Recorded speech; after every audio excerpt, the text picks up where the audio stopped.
You are listening to a True North Eager Beaver Media Podcast.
The True North Eager Beaver podcasts are proudly brought to you by our founding sponsors, the Miss V Mysteries from Corvid Moon Publishing, your source for science fiction, fantasy, and cozy mysteries featuring a broad diversity of characters.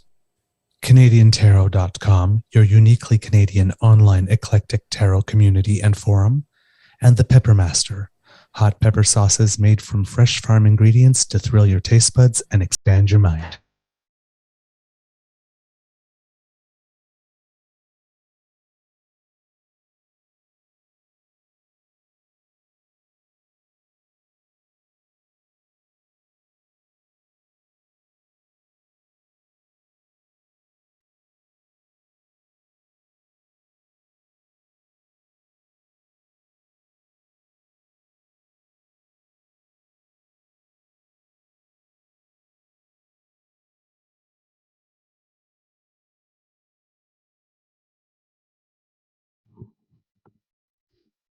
Well, good morning and hello, kits, and welcome to season 3, an episode I really do not know at the moment of the Daily Fever morning show here on the Crier Media Network. I'm going to guess We're getting an echo.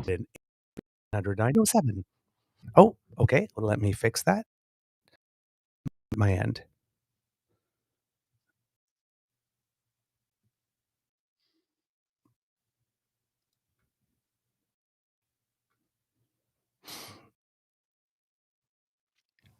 Okay, I think we're good. I love when technology just goes sideways. Oh, well.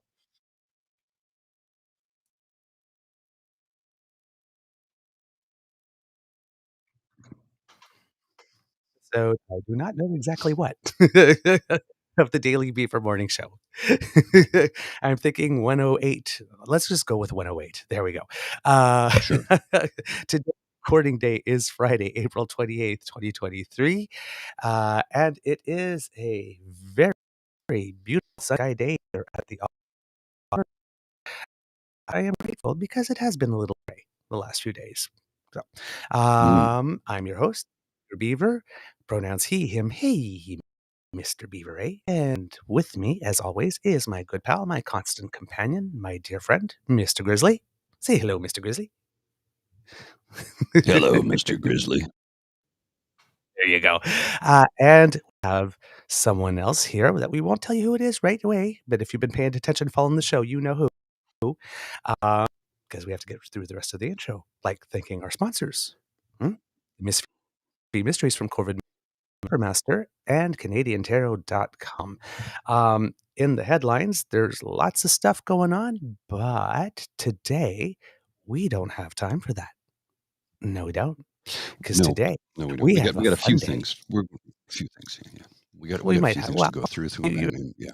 A few things. oh, maybe. But, Yeah. but we A couple have things. yeah. Today is where we get to dish about politics. And we get a lot of fun because it doesn't involve us. Very little. But Mr. Very Lee, little. Yes. how are you and how's your mental health today? I'm wide awake, bright-eyed and bushy-tailed. They're gonna nip the tail off later because it shouldn't be there because I'm a human being, not a duck. And I am feeling pretty good. Although strange, bizarre, weird, vivid, awesomely weird, vivid dreams that were disturbing. And same thing. Woke up a few minutes. None of that happened. I haven't seen that guy in 35 years. Why was he in my dream driving a car we used to drive in high school? Why were we in Mexico? Why did I decide to fly to Mexico at the last minute to see a woman I haven't seen in 40 years? What the hell is going on with my brain? Yeah, believe me, I don't need to do drugs. My dreams are bizarre enough. And while we're here, we have to say good morning to the kits. Good morning, Kit Linda M, Yes. Kit Jen. And because of our guests, we have other people here that are new to the Beaver Lodge. So Kit Leon, Oh, cool. your honorary kits today, Kit Foxy Dragon. So thank you very much for dropping in. Good morning, Kit Elaine. Good morning, Kit Saucy. Well, you said guest on? Yeah, first thing. Yeah, I'm going to start this off with bizarre retail packaging from a different part of the world. I don't know where this photograph was taken, but well, Okay. this is something seen in the butcher's aisle. Just draw your own conclusions. I don't even know what to Okay. say about that. Okay. What is that? I don't know. I don't know. I don't know what that is. I don't know what that is. A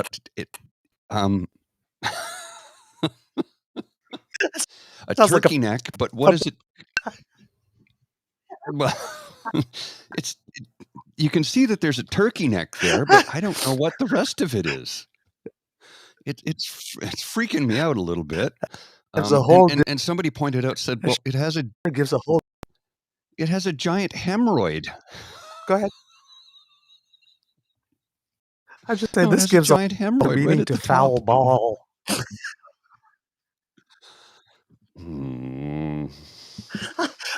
I made this sports joke.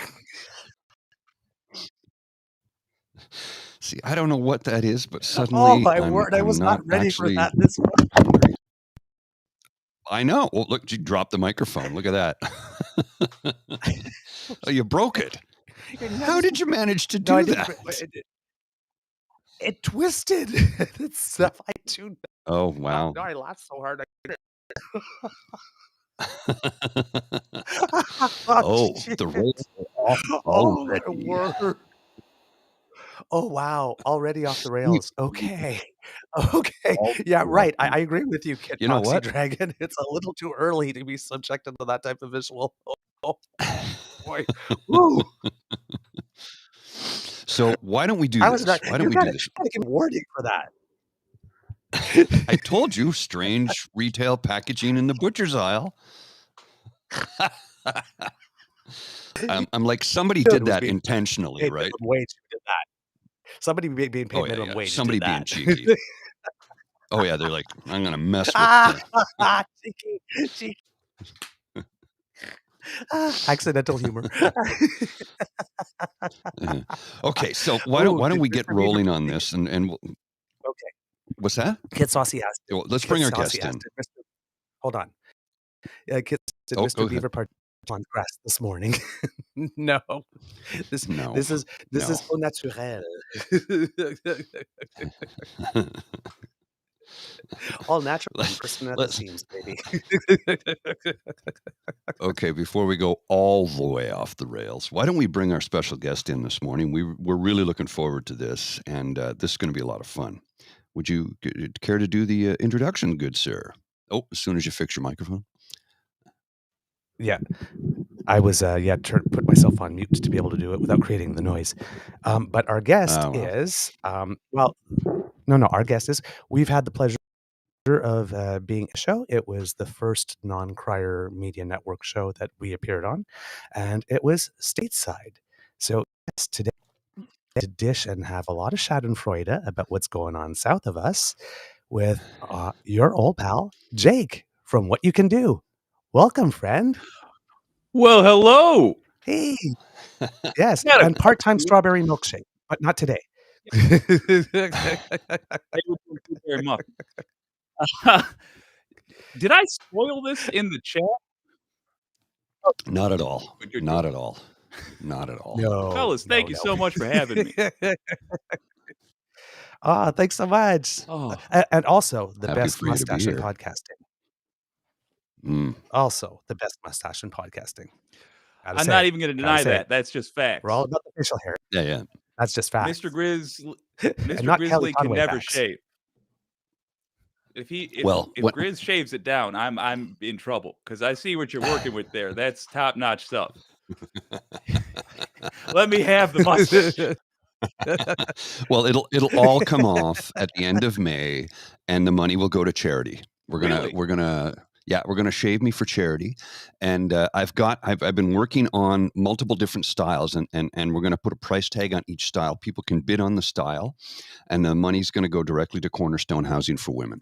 So I'm gonna have I'm gonna post that. I'm gonna post it later today. I didn't have a chance last night. I got all the graphics together, and I just have to put price tags on each different style. We decide which style I wear that style for a day. For $500, I'll wear a Salvador Dali mustache for a week. Oh my God. Oh my word. Yeah. I might So have it's to like do some make a fundraising decision for and I'll this. go. I'm going to Well, see how big we can get a it's fund. Cornerstone Housing for Women, which is the sort of the charity of choice that I chose because during the occupation, aka the Freedom Convoy, that particular charitable organization, which is a shelter for women, battered women who are victims of domestic abuse or abuse in general, just period. Yeah. They really took it on the chin during the occupation because they had to shut down because the women were that were in the shelter were terrified. They couldn't leave. They had just reopened because they'd been closed for COVID. Yeah. They just reopened, and then these people came to terrorize them. And they were laughing. And there's video of it. They're laughing at them.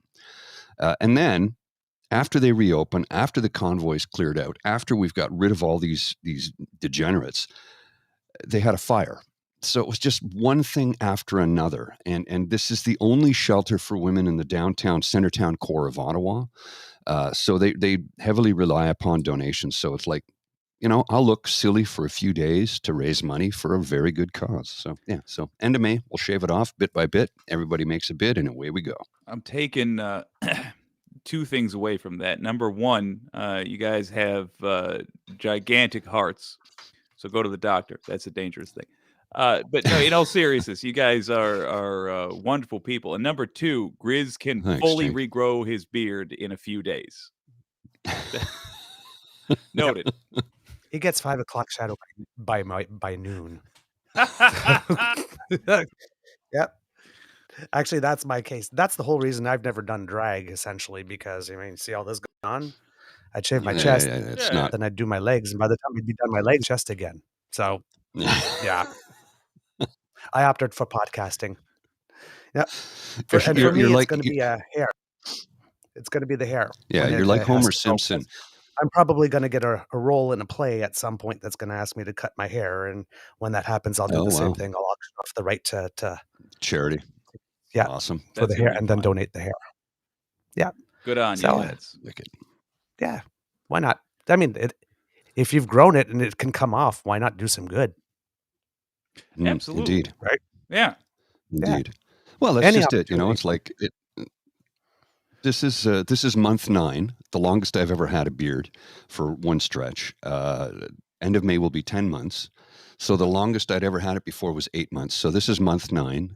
End of May will be month 10, and then off it comes because June, July, August, it is so bloody hot in this city that it's because the humidity is sky high. So the temperature could be the air temperature could be 32, but it would be 45 with humidity. So what is it, like 37?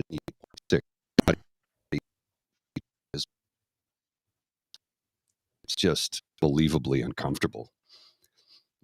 100% understand. Yes. Absolutely. Holds on to the sweat. We could Foxy Dragon say, Jake. We got go ahead. Just a mod from my community asking, am I drinking whiskey this early? No, these fellas just give me the giggles. Oh my word. Very different vibe when I'm hanging out with the Eager Beaver fellas. Okay. And this is well, there's something actually there was something we wanted to address, and I had talked to Jake about this in the green room just before we started, and this is I want his input on it, because I don't know. I think I sent you this note, Douglas, about the Mr. Beaver, about the Danielle Smith and her visit to Gibbons, Saskatchewan, and how she said let me read you the quote, and then we'll take it from there and ask for Jake's input, because okay. So this is what Danielle Smith had to say. This was on April 11th, and she was in Gibbons, visited the town of Gibbons. Now, it's Gibbons, I think it's Saskatchewan. I could be incorrect. If somebody want to correct me, feel free. I thought it was, it might be Alberta. Anyway, this is what she had to say in a meeting. For some reason. Okay, either way, she says, I look at the Americans. I look at Ron DeSantis in Florida and Kristi Noem in South Dakota. They've been able to create little bastions of freedom, and we can create a little bastion of freedom in Alberta as well. Do I need to go into how messed up that is? Jake, please explain to us why that's messed up, please. That's messed up because there are people in those states right now that are fleeing those states literally because they don't even have freedom over their own bodies. In Texas, we just played the testimony of a woman who had to endure just carrying a pregnancy that was never going to result in a healthy baby. It could not be less. Right. These southern states could not be less places where there is such a thing as freedom.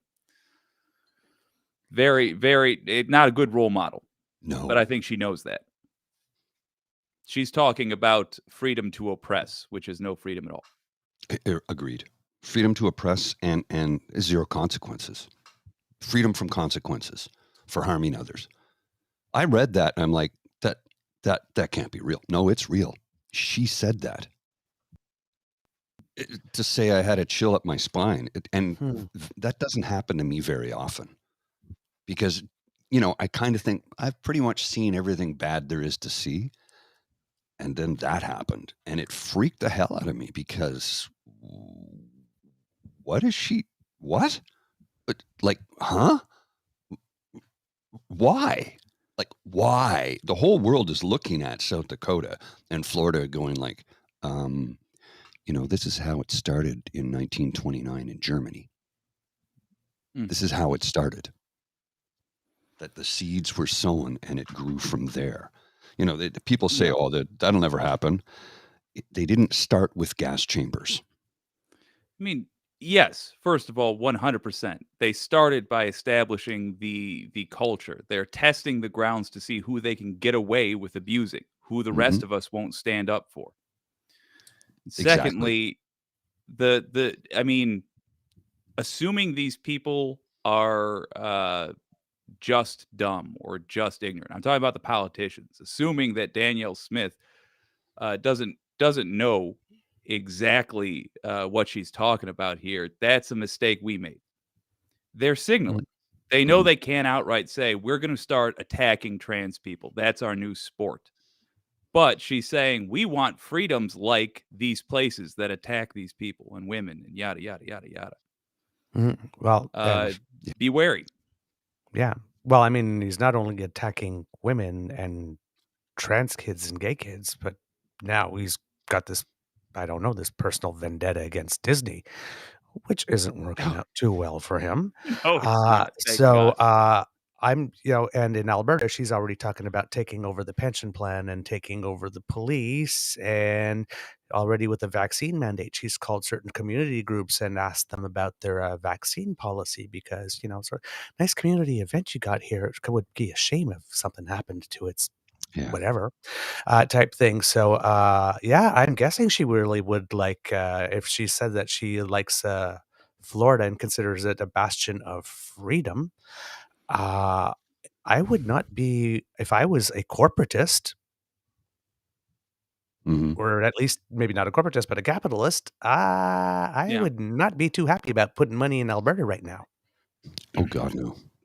That does seem to be the dark horse alliance. At any given time, if things go, if this happens to the infection catches in your country, that's sort of the secret elixir. You can turn, as you call them, the corporatists against the extremists quite easily Right. in just the way you've pointed out. You know what? This craziness, I don't know why you people like it, but some of you do. You should know it's terrible for business. Oh yeah. Indeed. Well, you have to understand something about Canada.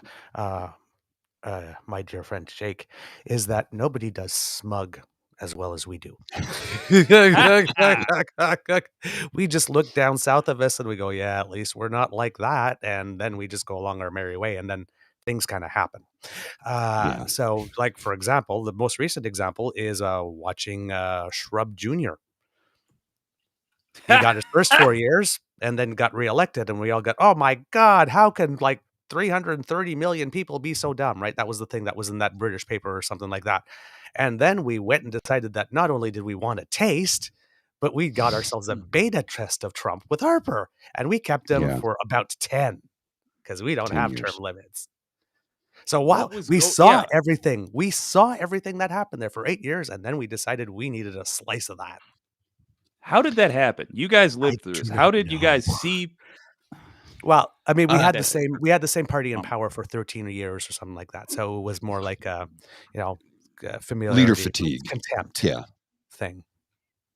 Fair And enough. this has been going on in this country for 100 years plus. It's like we'll have a government in power for X number of years. They might come in as a majority, and then election after election cycle after election cycle, it becomes a minority government. Then eventually, it flip flops, and 50% or 60% or 70% of the population votes for, ironically, the other party. But we're not a two-party system. But at the heart of it, I mean, really, we've only ever been led by two different parties in this country. We have more than two. There's multiples. I mean, there's Yeah. basically four major parties, right? The NDP, We- the Greens, the Liberals, and the Reforms. I mean, Conservatives. Yeah, but we got five or six parties represented in the House. That's right. Yeah, the Bloc Québécois. Nobody And for the Greens. PPC, Oh, yeah. thankfully. Yes. Bloc. Oh God, I'm so sorry. Bloc Québécois is Yep. very strange to me because they are generally speaking more conservative. Correct? No, I actually, mean, no. There was Okay. a brief period of time when they were led by Pierre Pelado, where they went a bit conservative, and that really did not work out for them at all. No. Okay. So think of it as NDP, like an NDP party, but autonomous for the province. Hmm. Okay. But A the lot of sovereignty movement was very much based in leftists more than right. I At its think I origin. keep trying to pigeonhole them into like American, not American, United States factions. Quebec politics Because is for an us, the entirely people different that are, beast. yeah. Yeah. And for what, for my for the folks from my audience who are primarily there we are, primarily not familiar with it, can you explain how the system works in Canada, how you're able to have these multiple parties Oh, with representation? gee. As in, Well, how do you I don't get think it's the any different than the States that way in the sense that, I mean, you guys have a first past the post system, we do as well. It's just that, and you guys have more than two parties on the ballot, but for some reason, pretty much only two parties gets votes, whereas over here, Right. more parties do. I well, and don't really the know. leadership the leadership of the country, though. That's decided by the parties more than the people, correct? Yes, Correct. that's different. Yeah, because in Canada, when we have an election, we don't elect a government; we elect a parliament. Mhm. So we have basically 338 mini elections, and then the seats get filled by convention. The party that held government last time at dissolution gets the first option to form government. And that's if they have to get what's called the confidence of the House. So on matters of financial spending, like the budget, and there's something else, I can't remember what the other thing is off the top of my head. But on those matters, if the government is defeated, the government falls. Mhm. Yeah. Or if there's specifically a vote of non-confidence, if a measure is declared a vote of non-confidence specifically as a confidence measure, then the government can fall. If the party that formed the government at dissolution cannot get a majority of seats for that, then the party that got the second number of seats gets the option to try and do that. And so, like, And your then the leader of the factions party, and then the leader of the party itself, which is voted by membership, like in a primary for the party Mm. specifically, Yeah. the leader of that party, of the party that has the most seats that can get the confidence, becomes by convention the prime minister. So we don't directly And you vote could for our prime minister like you vote No. Yeah. directly for president. And to me, I think that's the hook, because truly the beauty of your system is that you can have different factions work together to say this will be the prime minister, this is a compromise guy. That's essentially what Trudeau is between, the At the mo- NDP and That's right. Yeah. Yes. Yes. Yes, because he has a Now, minority at the moment. When you have a majority, it's different. the other Right. thing to consider Fair. too is even though the party that wins the most seats and gets to form government, the leader of that party by default is the prime minister. However, they can Mhm. defer. They don't have to assume that position. They can defer and go to their deputy leader if they choose. What my word, maybe I'm just too power hungry. Why would you? Well, Yep. I mean, But he the or she reason can that's also be there is removed. because yeah, that's right. They can be removed. Mm. And the reason that's there is because, again, we don't vote for a prime minister. So Pierre Poilievre going around, Pierre Poilievre for prime minister, it's not a thing. I don't live in his riding, so therefore I cannot vote for or against him. If I live in his riding, I can vote for or against him. You cannot run for prime minister by nature of the fact that the system is not set up to do it. Yeah, the People prime go, I'm minister. voting for Trudeau. And I'm like, do you live in his riding? Because I can honestly say, truthfully, I have never voted for Justin Trudeau in my life because I can't, Yeah. because I don't live in his riding. Yeah, so everybody's a Our, member of parliament, and then the prime minister is first among equals, essentially. Yeah. Our there's different nuances, but our conservatives are the same Oh, everywhere. yes. Oh, Yes. Facts, irrelevant, Yep. gish gavel, all that Yep. nonsense. Oy. Yep. Yep. They just if it worked in the US or in the UK, it gets copied everywhere. Pretty much. It's basically what it does. Pretty And if much. there's something that they want to beta test, then they try it here first, Yeah. What was it? Yeah. or Australia, or New Still Zealand. mad about Harper. Yeah. They Yeah. try it in a smaller one, See But how it yeah. works out. pretty much. Oh, Yeah. man. Well, and you know that there is term limits for the parliament. Like every 4 years, we're supposed to have an election, but the prime minister can By go to the. Pardon? constitution, it's every 5 years, but Every by 5 years, convention, we yes. end up doing it every 4. So it has to be held. Right. It has to be held within 5. That's right. Now, Mm. that being said, the prime minister can go to the governor general, ask them to dissolve parliament, and hold an election at any given time.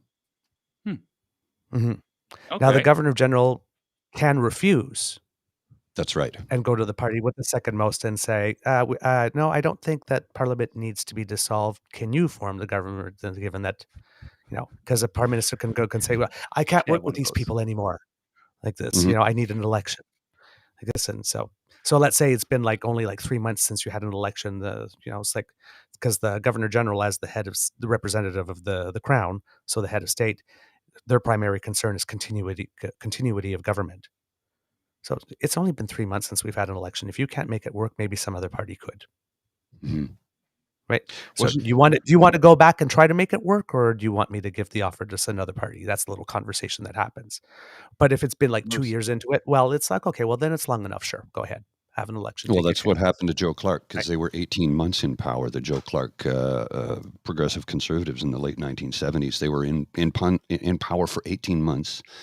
Had a non-confidence vote. The government was dissolved. Parliament was dissolved, and they had a new election. Prime Minister and new prime minister. Well, the federal Liberals under Pierre Trudeau were re-elected, and Trudeau was prime minister again. And he stayed there until he took a walk in the snow and decided he was going to step down. They dissolved government, had another election in, was it the spring of 84? Douglas, do I you believe recall? so. Yes, I believe it was 84. Yeah. But spring, And that that's was when- the one Mulroney won. That's when Mulroney won, with a very large majority government at the time. Yeah, It was the second one was larger even, yes, that's right. Yeah. and then they fell to 2 seats. So they went, we've got everything to, we're wiped out. We're wiped out completely. Yeah, we're slow to get angry, but when we do, we burn it I all have down. noticed that for sure. Well, we're passive aggressive, right? Yes. We're very good Yeah. at passive aggressive.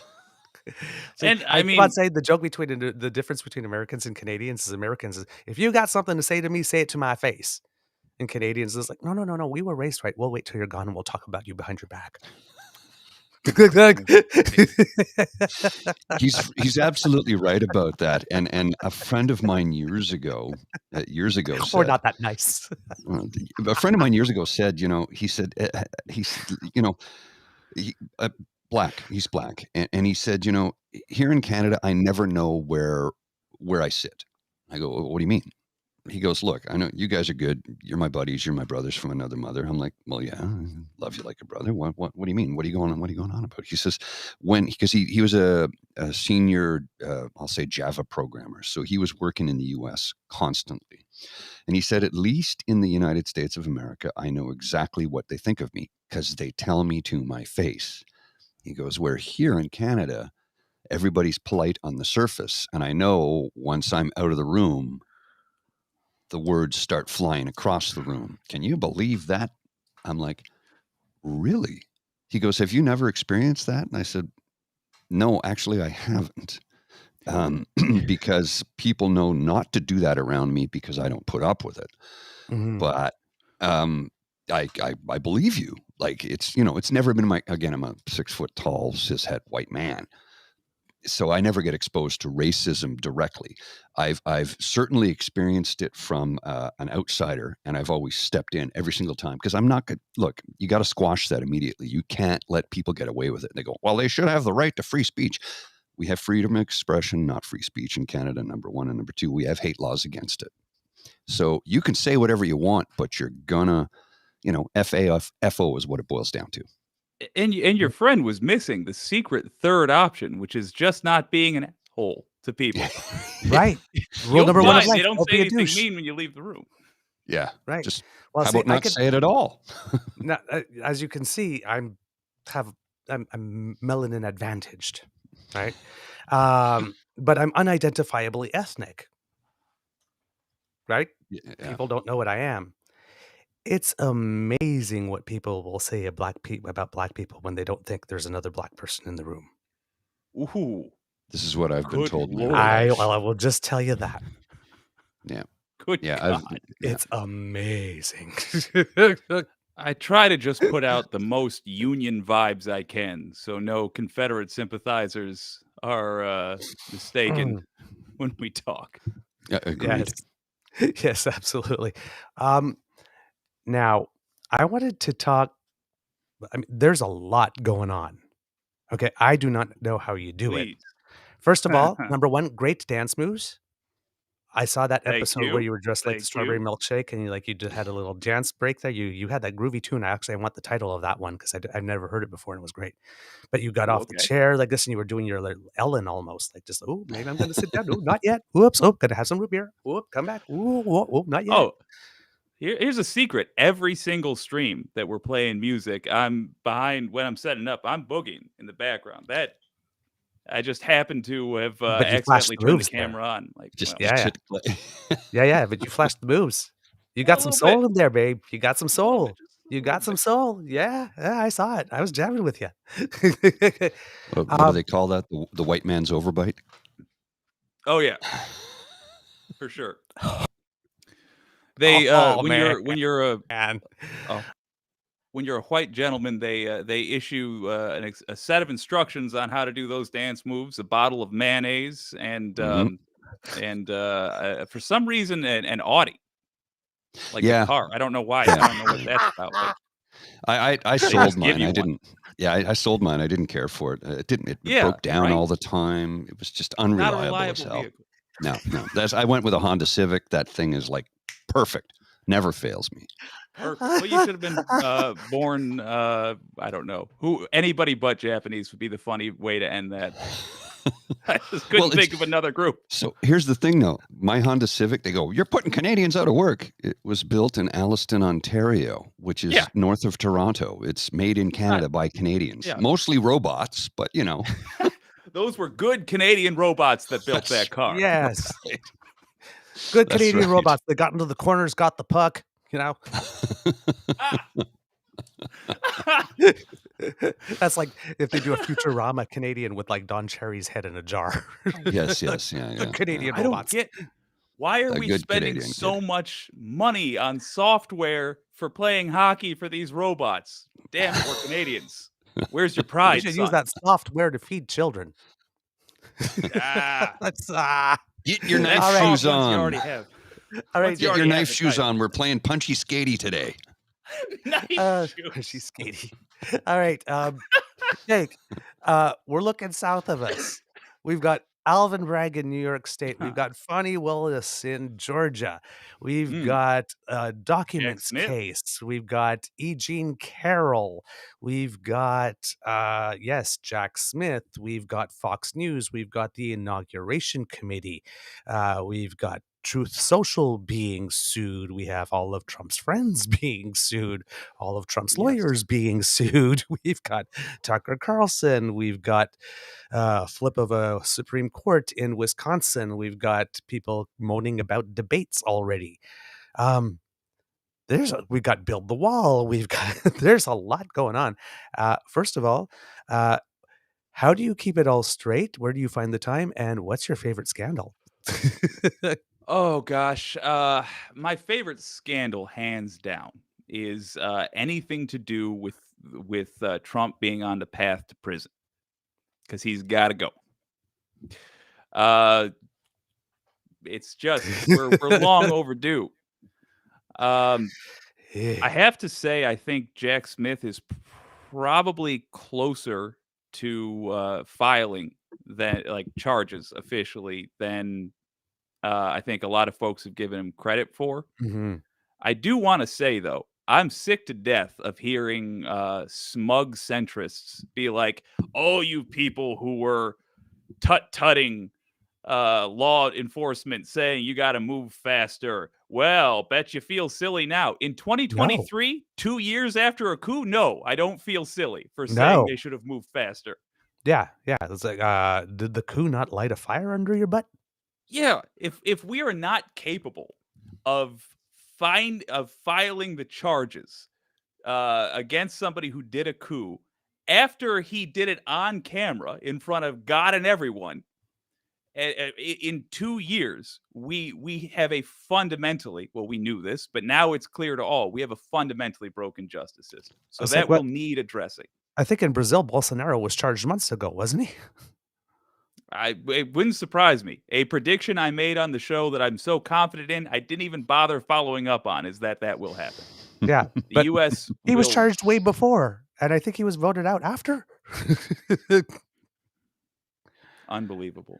I will say, in genuine answer to your question, I think the juiciest one is Tucker, though. I mean, that's... I now have the title of media's most punchable face, but before me, it was Tucker Carlson. And so this is very satisfying. Yeah, that one is, I heard what it was yesterday. They're finding out that one of the reasons it seems that they paid $787,500,000 is because Tucker is more of a dick in real life than he was on TV. In TV, it was Yeah. moderate. Apparently, some of the Somehow. messages, the content of the messages that he sent is worse than what he says yeah. on TV. I probably shouldn't laugh at that, but like, yes, he was worse Usually in it's the real other way life. around. And he was a white nationalist on TV. He was Nazi sympathetic on TV. Oh, yeah. And yes, he was somehow. I'm almost proud of him. He was Like, more than wow, sympathetic. He was French kissing them. Like full tongue. He was like playing tonsil hockey, cleaning out their brains with Oh God. Holy crap. I feel like the devil would balk at doing some of the stuff Carlson has done. No I feel argument. like, No argument. It's Okay. completely agree. Yeah, and with Jack Smith, it seems that Mike Pence, after months and months of pantomime, a three-panel three-judge panel decided that Mike Pence had to testify, and it seems that Yesterday, within hours he did. Yesterday, he testified from 9 to 4:30. yeah. Bear in mind, this guy is if you're not familiar, Mike Pence, former vice president that Trump tried to get hung by an actual mob. Mhm. That guy is simultaneously running against Trump for president Mhm. and trying to please Trump's fans, which are a Mhm. bunch of traitors. Mhm. So he had to do this thing where he, in the traitor group, the fashionable thing is to disobey the law and to Mhm. obstruct justice. So he had to Mhm. do this thing where he tried not to testify. He tried to Mhm. claim executive privilege and this and that and the other thing. And one by one, those were yanked away until finally this thing called the speech and debate clause, which lets our Senate, like our Congress, not the vice president, but our Congress, speak freely and not get questioned in court. Judge Mhm. pulled that away. Finally, yesterday he testified. I got to tell you, when the vice president testifies in a crime that you think the president might have done, there's not many more people to go before it's time to talk with the former president. Which means, Walls baby, closing if you've been waiting for the big one, it looks Whoa. like it's here. Walls closing in, ceiling getting shorter, feeling the Oh, ground yeah. beneath your feet giving way, maybe. Yep. Oh, yeah. Oh, Tick yeah. tock, motherfucker. Tick tock. Grab This is my the return fork on and knife investment, ready. people. Get yourselves a Slurpee big enough to do laps in because this is going to be fun. And you're going to be there for a delicious. while. Just What do think they about call the that? stuff. Oh, Was that Mr. Grizzly? What I was going to say, what was it? They used to have the big gulp, which was 72 ounces of. Yep. oh yeah. Yeah. That's a good A one. 72-ounce Slurpee. You can do the backstroke in that thing. My God. I believe that size is bathtub, and yes, it's fantastic. That's one invention Eat by a I'm wake, Mike Phelps. proud of. Oh God. Okay. All right. So I yeah, go can't ahead, wait please. for the Trumps. Oh, go ahead. I just gonna say I can't wait for No. the Trumps to officially turn against each other in court. That's the part I'm waiting for. Yes. Yeah, gonna be Ivanka's already juicy. kind of bailed. A little She bit. really Not has. that it's going to help her, because she picked up I something don't like think so. 36 patents or something along the way. Kushner's got his. Kushner, it looks like. I realize it's not like the most interesting news by comparison, but Kushner just appears to have sold out Qatar for money. Oh, yeah. That's gonna get dealt with. That's not Yes. gonna be forgotten. Yes, after he got $2 billion out of them, right? That's some proper. It's like the mafia, but without the loyalty, man. I swear. Jesus, the mafia is more honorable than these people, and you're right. You're right. It's disturbing, right?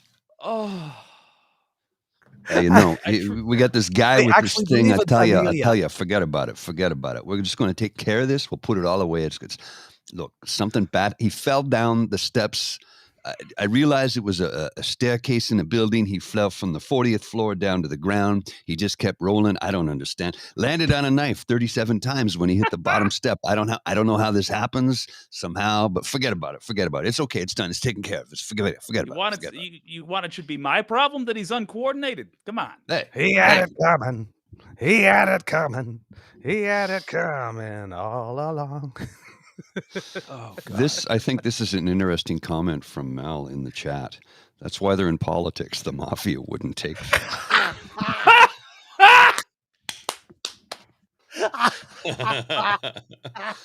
Yeah. That's accurate.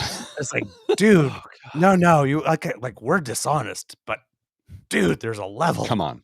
There's a level. There are levels, man. You want to know?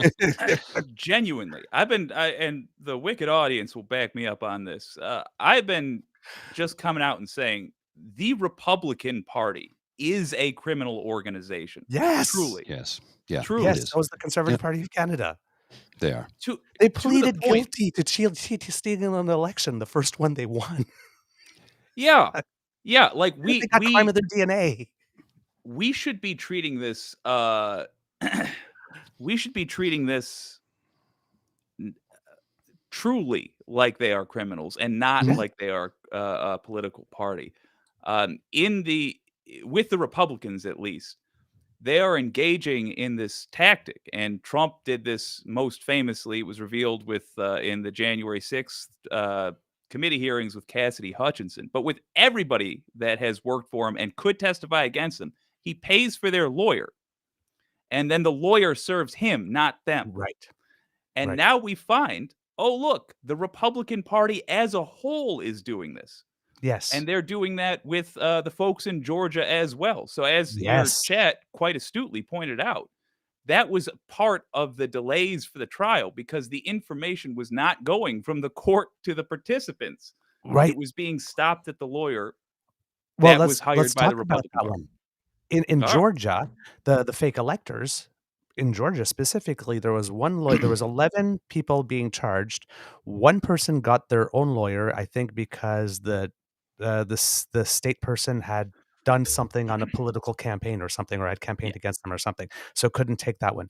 But she took the other 10 cases, and it seems that there was an offer of immunity that she was given to bring to her clients that she did not bring at all. And now all those people need to be questioned again because it seems that some of them were willing to testify against each other. Exactly correct. If you're wondering why it's hard to prosecute a mob boss, it is because they do this. They do this very thing in the mafia. That's why we have RICO laws. And they separate themselves from punishment by making sure that somebody who's facing 10, 20 years in prison doesn't testify against them, can't testify against them by doing that. That's exactly what the Republican Party appears to have done. That is what Fani Willis seems to have discovered, and you nailed it exactly correct. There are people that are now saying they will take that deal and that their lawyer paid for by the Republican Party, who are, and you can quote me on this, criminals, didn't pass along that information. Fight. She better get disbarred, too.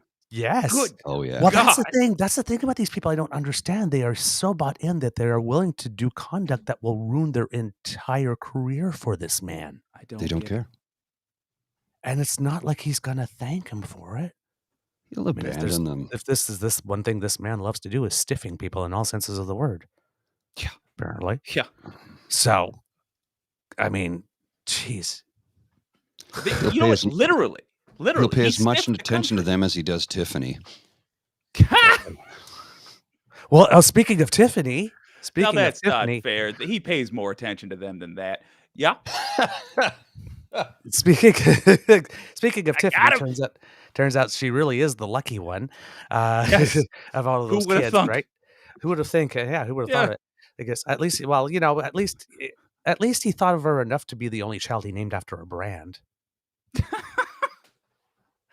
That would be how Donald Trump bestows on her. I'm going to name my daughter Tiffany, and maybe somebody will give me some nice sparkly for Marla.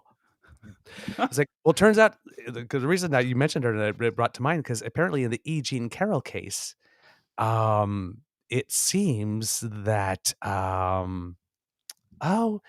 Donald Trump was presented an old photo of E. Jean Carroll, and he Yes. could not Mhm. tell her apart from Marla Maples.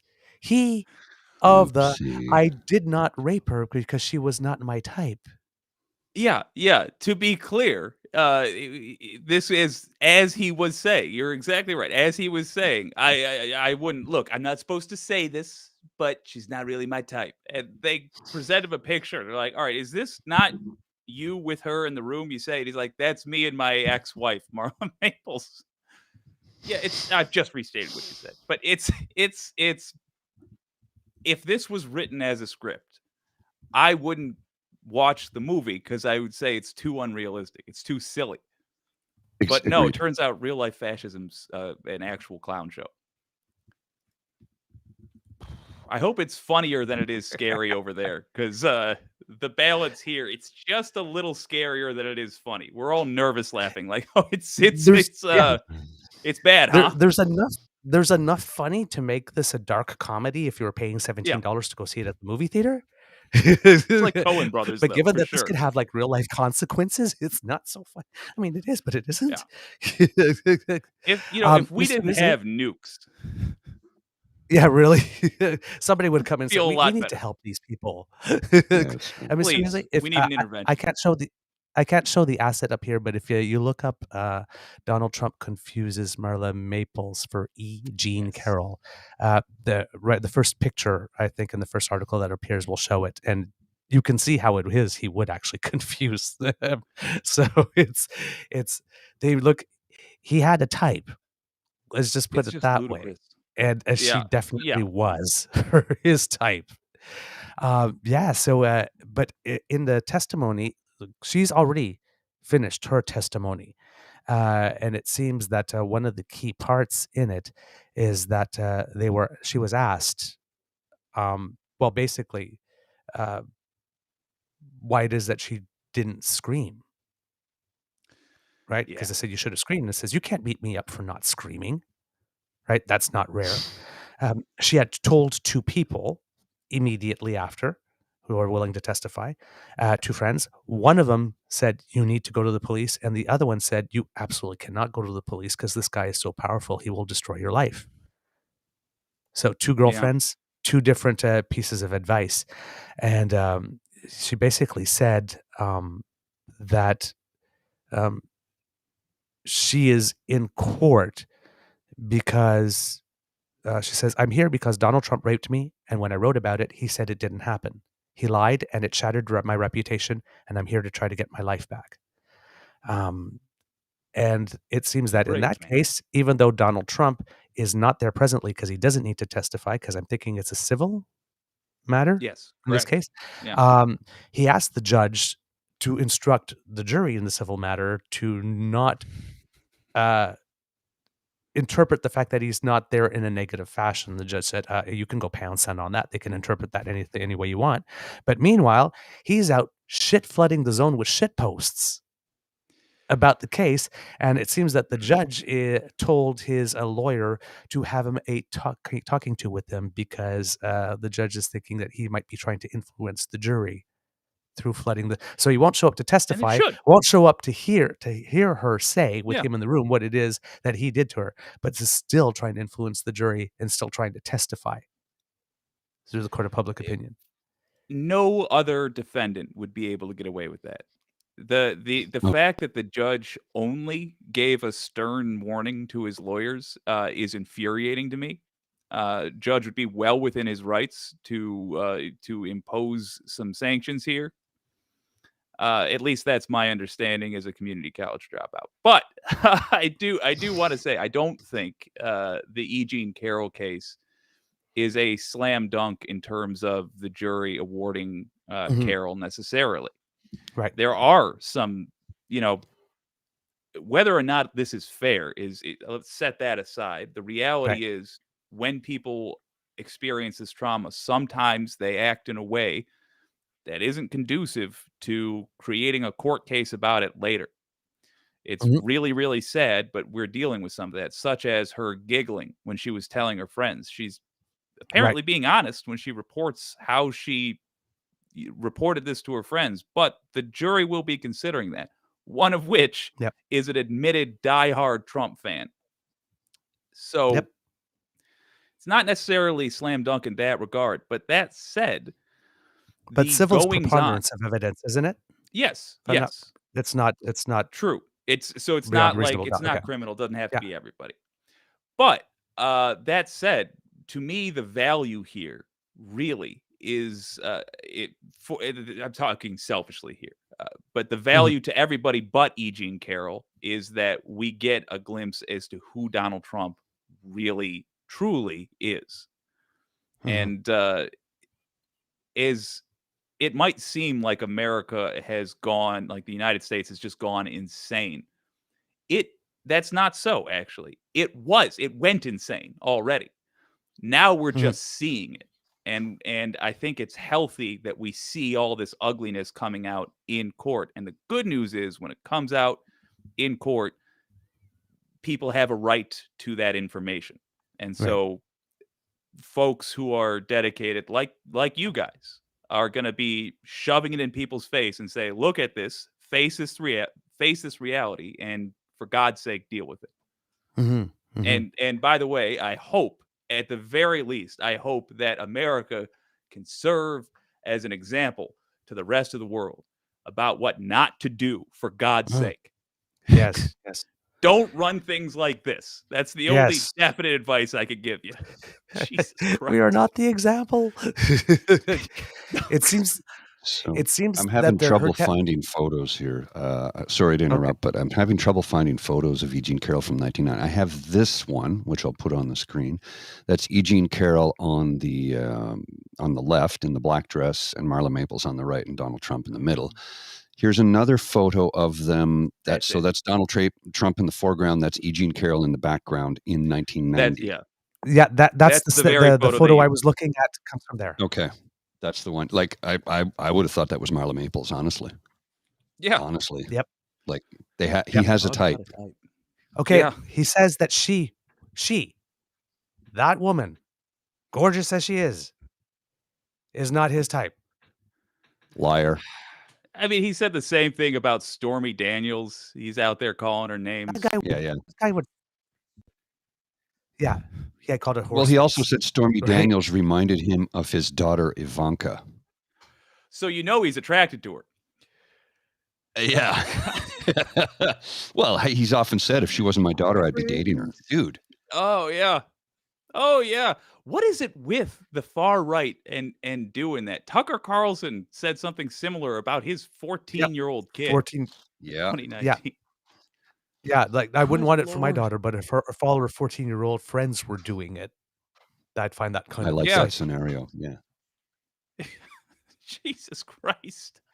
And then we got Matt Pizzagates, and then we got again, like the party that's making a lot of noise about groomers and pedophilia rings, and I have a whole playlist. Is sure very much in support of child marriage, and Daily Cause has an over 800 entry ongoing article about just the right-wing psychopaths arrested for that stuff. It's insane. Yeah. It's wild. Kitland M goes, and none of them are drag queens or transgender. Yes. I'm a frequent I frequent a Reddit subreddit called r/not a drag queen, and it's just that every day 4 or 5 entries like this Republican's a diddler, this one's a diddler. It's just wild. Oh yeah. Jeez. Wow.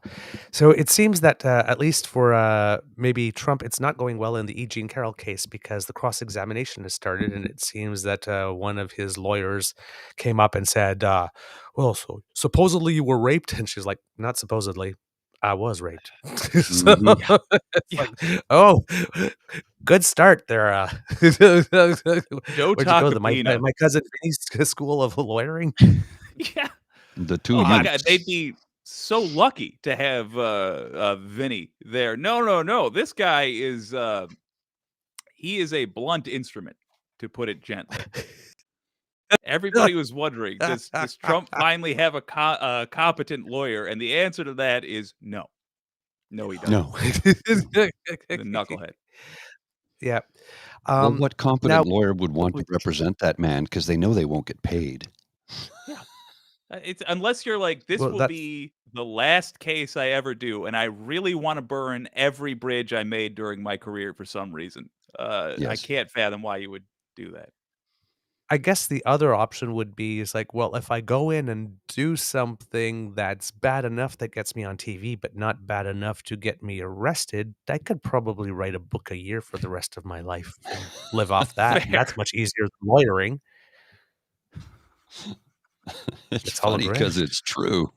Oh god. This lawyering just thing isn't really working out for me. Let me just do a couple little things here, get on TV a bit, and then a lawyer, I'll write a book, and then do a couple conference circuits, and if people like me, maybe there'll be another book, and maybe have my own podcast, maybe sell some bumper stickers or some mugs. You never know.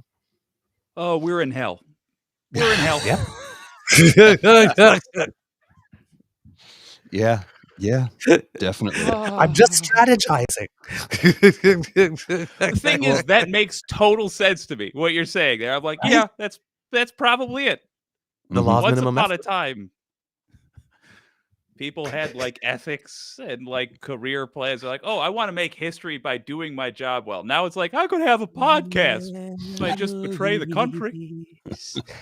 You gotta wonder. I mean, honest to goodness, you gotta wonder what the criminal Richard Nixon would think of all this. Because I mean, he'd be going, "Oh, come on, man! Even I've got a limit." He must be jealous. He must be so jealous. Yes. He must be like Well- looking down. I don't know if he's looking down or up, but let's be generous. Let's say he's looking down, right, because I mean fine. he did start the EPA, so let's say he's looking down. Yeah, he did. He did start the EPA. Yeah, he started say he's Earth Day looking in down. the EPA. Yeah, so it's just like, To be oh, clear, come on, he- really? and I'm They delighted. they got me. Yeah, he might have He's been like, delighted. Good, "Oh, what the you hell?" succeeded where I failed. Good for you. Yeah. To be 100% clear, we just had the Chenault affair more or less confirmed. Richard Nixon sabotaged Vietnam peace talks. 100%. I'm putting my money down. I'll go denounce God and die real quick so I could go down there and say, there, right there, spotted him. Truly, he's there. But just for the record, you're right. If wherever he's watching from, he's like, why the hell did I give up? Oh, what was I throwing in the towel for? I had like a full Hitler in me. I could have been fine. It's insane. He's probably going, goes, darn, if only there was somebody that was as bad as me before me to have an OLC memo Yeah. before I came along. The fact It he was didn't like get a charged, saint that's me. by I did comparison. that happen because of that OLC memo. That was me. I did that. When the president does it, it's not illegal. Laws are still laws. You're not above them. No one is above the law. No one. Impeached Let me 2 say that. times. Let me say that in the greatest narration voice I can. No one is above the law. Ding, ding. Oh, I'm going to clip that and use it frequently. Feel as free, Trump, sir. As Trump keeps racking up these indictments, we're going to be like, play, got some grizz for you right here. 100%. All yours, sir. Feel free. Clunk, clunk. Oh man, I'm love. I love. Right, my thing. I've been predicting it for years. It's like this guy's a one-man crime spree, and it's going to last a long time. But when it happens, the downfall is going to be in HD, worldwide, 24/7. Now maybe even 4K. Yes. The world's biggest attention Right. whore has got the world's attention now. And I guess, and all he wants, it keeps on saying it's almost like American Evita, right? Or Evita just wanted to be accepted by the middle classes. He just wanted to be accepted by old money, Yes, exactly. but they correct. never accepted him. So he tried to You ruin got the his psychology. life by becoming the president. And now that he's on the way down, they're all saying, "Adios, motherfucker." Oh, yeah. Did you just take me to church Don't there? cry I for felt like I was at mass. He's doing some canting. You're doing some canting. Oh, I've gotten into the preacher spirit. Also, I bought crazy straws for drinking hooch out of Ooh. Oh yeah. for every new indictment. Pop that straight in the bottle and just You might need a liver transplant by the time this is over, sir. oh yeah. And I see you It's bought a glue horse race straws. between it's between diabetes and liver failure. I'm just trying to give the liver Whichever a comes shot here. first. Yeah. Yeah. It's a close. They're head to head, right? You got That's why you do rum. Oh, it's photo give finish. the edge to the liver. That's why you do rum and Coke. Be efficient about it. I just do rum, just rum, just Huh? rum, just rum. I always think. Well, I guess Oh I guess with the Trump family, maybe it's not rum and Coke. Maybe it's rum and Coke.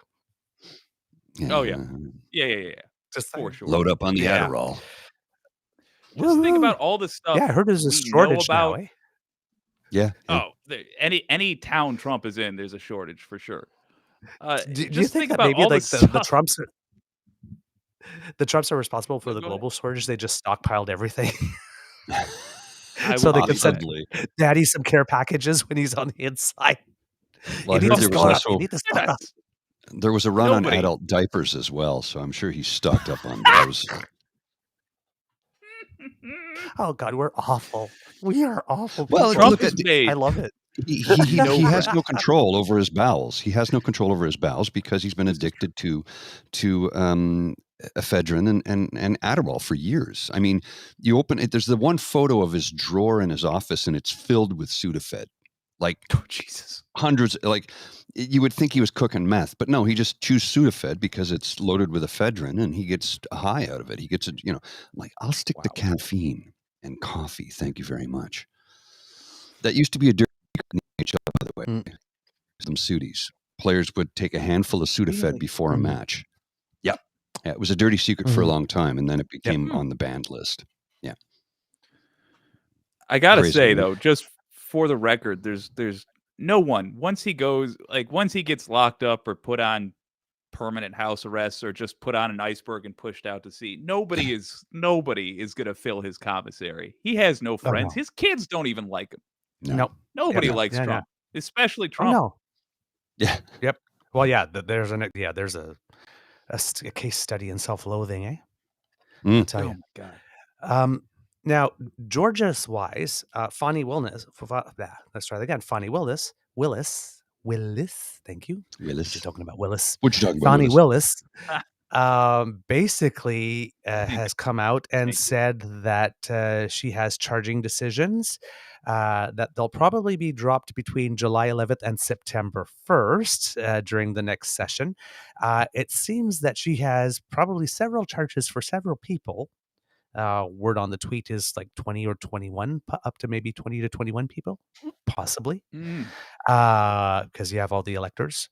And it seems that she sent out a notification to the police to tell them to be ready and prepare for some time between July 11th and September 1st. And that's how we know, because she is about to make a decision that is of a significant public interest and that there might be protests that may not remain within the boundaries of the law. So she hasn't said that she's going to be charging Trump.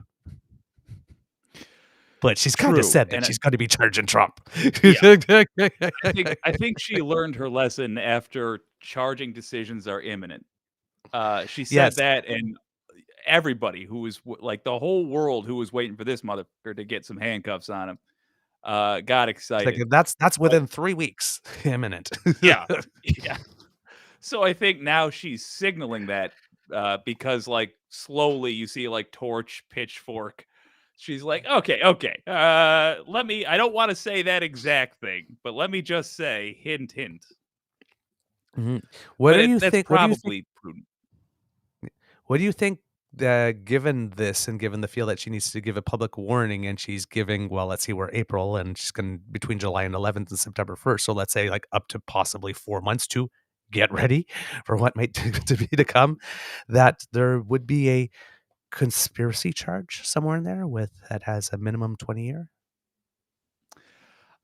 All right, I'll break my theory here, which I can't stress enough is just some guy's opinion. But Okay. I honestly think that Willis, who has a lot of experience with charging organizations like this, I think she's going for the Georgia version of the RICO charge. I think she's deadly serious. I think this is going to be a prelude to the January 6th proper federal trials. I think we're going to see a mini version in Georgia, right down to the fake electors. And by the way, I constantly encourage people in the 5 remaining states that have yet to pursue state charges. If you happen to be from the U.S., if you happen to be watching, if you are in one of those states, that's Arizona. Let's just rattle them off. Let's do this. Arizona, Please. New Mexico, Nevada, Wisconsin, and Pennsylvania. If you're in one of those 5, contact your attorney general. Tell them to pursue the fake electors.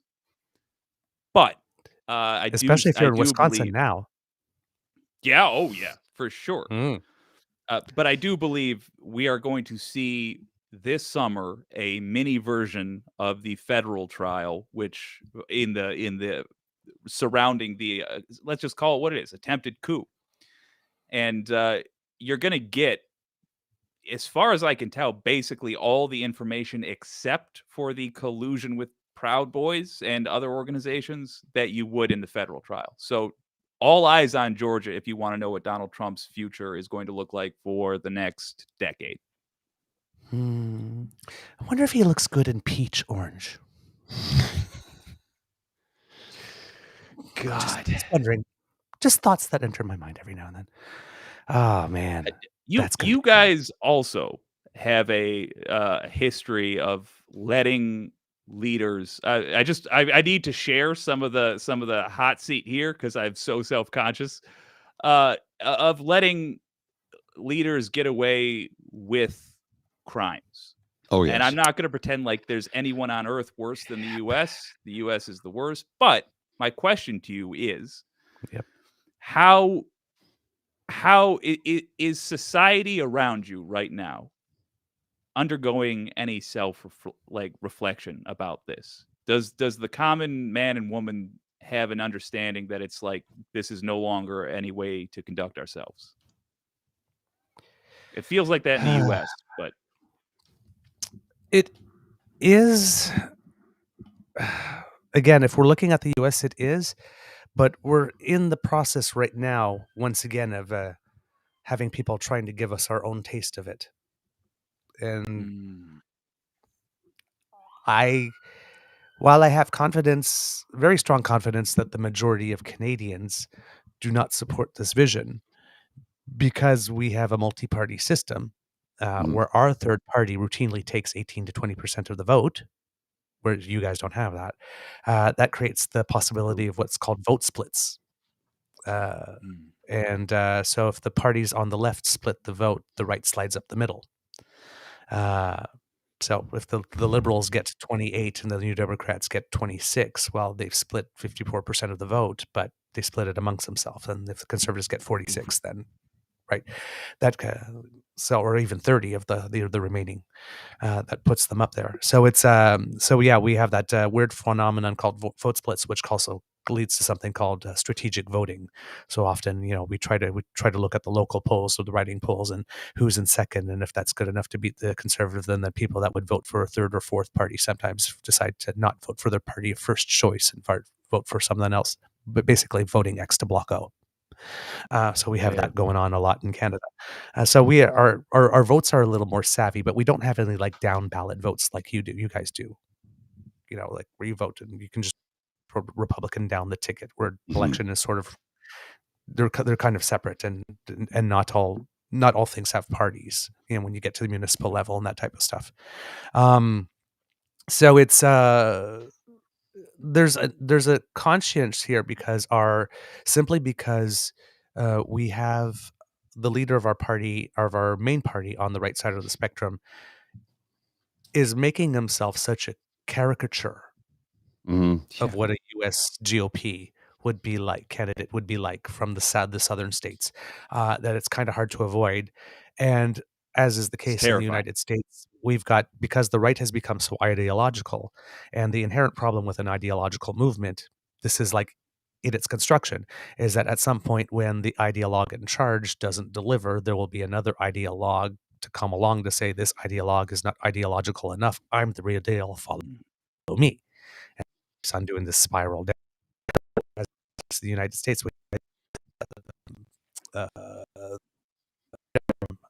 movement. No, not the Tea Party. We're losing you. The Tea Party movement. I couldn't understand. Oh, yeah. I understand why Republicans didn't kick the Tea Party movement out. It's like, no. You want to start a party? Start your own party. You're not going to co-opt ours.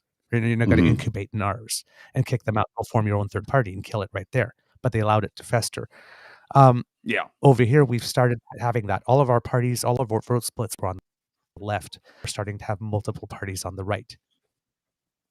So right now, our leader on the right has the same thing as Mike Pence is doing, right?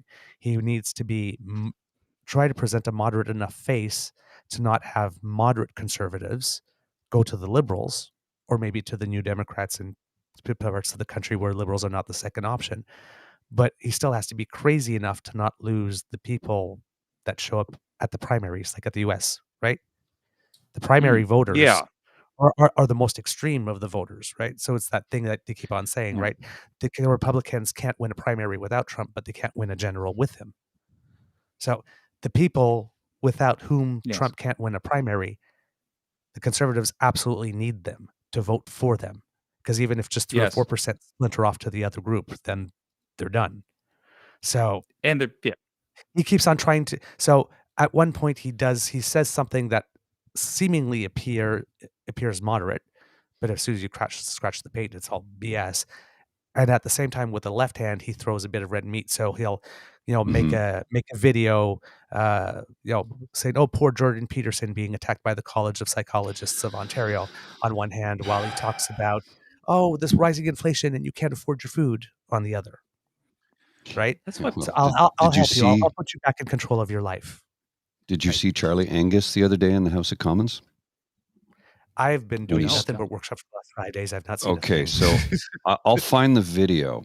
You got to see this because it's epic, where he literally eviscerates Skippy for Skippy's lifestyle, and his lifestyle being he lives in a house, a mansion with 19 rooms. Then he talks about how much money it costs to maintain that house every month, how 100% of his life is funded by the government. I'll see if I can find it. Just bear with me for a second here. It's Mark Holland, who you're looking for, because that's I don't know if you heard about it, but the leader of our opposition wrote an open letter to Elon Musk, well, open to Twitter in San Francisco, USA, saying that the CBC, which has existed since 1932, technically 1936, as the CBC was something else since 1932, which was a conservative idea because it is publicly funded by an order in council, in law, is to have it declared as government funded on Twitter, which when you look at the description of government funded, it says, and the government may have a hand in the editorial decisions, right? And then Elon did that for him. And then people complained because we're only partially publicly funded, only 69%. So he said, okay, let's correct it then, 69%. And then Pierre went, everybody happy now? And then about 2 days later, it was removed because all of a sudden it's sort of, oh, well, wait a minute. You just wrote to an American company asking them to do something for your benefit that probably has a monetary value. Yeah. Right. Okay, when we're talking about it's a donation, a foreign donation. Yes. Exactly. Right. Yes. Yeah. So it's like, dude, didn't think that one through, did you? And that's the problem. It's like they want to win the nanosecond. So they look really clever in the moment, but none of it's particularly smart. And we so here's the video of NDP MP Charlie Angus eviscerating Pierre Poilievre in the House of Commons. This everybody is the NDP, everybody NDP. New Democratic Party. Yeah. Oh, sorry. Yeah. Let's talk about the bag that taxpayers have to hold for the leader of the Conservative Party's digs. 19 rooms, a 19-room house, 9,500 square feet. He has a private chef and servants. Wow. Who's paying for that? Not him. It's a taxpayer. They have 2 water meters at his house. One was $4,107 in April. Then there was a bill for $7,556 in June. I mean, what is this guy doing with all that water? $1.4 million in repairs over 10 years, but then get this, $170,000 a year just to keep it clean for him. Canadians can't afford this guy, and he's got the gall to tell senior citizens that they shouldn't be able to get free dental care. I'm not buying that. Let's... Rubber pee-pee, Well. you're the one. You make my bathtub extra long. All right, question though. Isn't there a fixed amount of pay that comes with that position? Yep, $256,000, I think it is, for the leader of the opposition or something like that. Yeah. All right, never mind. That's a shitload of money. That's a lot of money. Yeah, it's a lot of money. And here's But the he's thing. been go ahead. He doesn't have to spend any of it to stay alive. Literally, like, I have to spend money to stay alive. Food, housing, like food and shelter, clothing. He doesn't have to spend a cent of it to stay, just to exist. Yes, socialism. That's right. Yeah, he's been a member of socialism for the Parliament. wealthy, rugged individualism for everyone else. He's been a member of Parliament since he was 20. He celebrated his 25th birthday just before he was sworn in. Why the hell are we podcasting? And what, he's 40. Let's go run this. He's 44. What now? He'll be 45 soon. Yeah, he'll be 45 So he already soon. has, So almost 20 years. So he can't collect it now, but he already has like a super platinum plated. Our pensions are very, very good for MPs. Fully indexed, by the way, so it Fully keeps up indexed with inflation. So if inflation is 8%, he gets an 8% increase in his pension till he dies. This is the only thing he's done with his entire life. And he criticizes everybody for being him. Yeah. Essentially. Yeah. The thing that really cheeses me off about Skippy, a.k.a. Pierre Poliver, a.k.a. the leader of the opposition, is that he's morally, he is no different from Trump. Nope. However, not at all. This is where he's dangerous. He's a little more boring. Yep. And the reason that's dangerous is because the one blessing about Trump, it's like if you had a killer clown running through a place, like it draws attention. Right. But this guy's like a hitman. He's in a suit. He sounds reasonable if you're not listening to the words. We call him like, MGTOW Millhouse. Yeah. That's a really good descriptor. Don't let it sneak in. Find a way to make it funny, because that's how you're going to beat this punk. Well, this is the thing. It's they come in a stealth mode. Yes. Like stealth mode. You don't know what you're getting. And thing is, he has literally talking points to win the nanosecond. And there are a lot of people who have incredibly busy lives who don't have the time to do all the reading or listening or discovery that it takes to find out what's actually taking place. So he is giving the sound bites. Yep. He's putting the sound in the ears of the people that need to hear the things that they've not heard before, where they're not getting the truth. They're getting a nanosecond win. He has no platform, no substance, nothing. He will just tell them exactly what they want to hear because they've not heard it before. They get his vote. The party gets his vote. But the problem with that is they're not fully informed, which is really scary. And he plays on this. This is part of his strategy. Yeah. Keep them and dumb. The worst part he's anti-education. Like he said, the common people are the experts. Excuse me? Does he not know what an expert is? He clearly by doesn't definition, care. The common person is not an expert. Exactly. He actually said that. The common people are the experts. No, they're not. I don't want my plumber to fly the aircraft when I take a vacation. I don't want my dentist to do my plumbing. Exactly. You can bypass. I don't want the plumber to do my electrical system. I want the expert to do it. Yeah. Yep. He said you could bypass inflation with Bitcoin, and then Bitcoin drops 60%.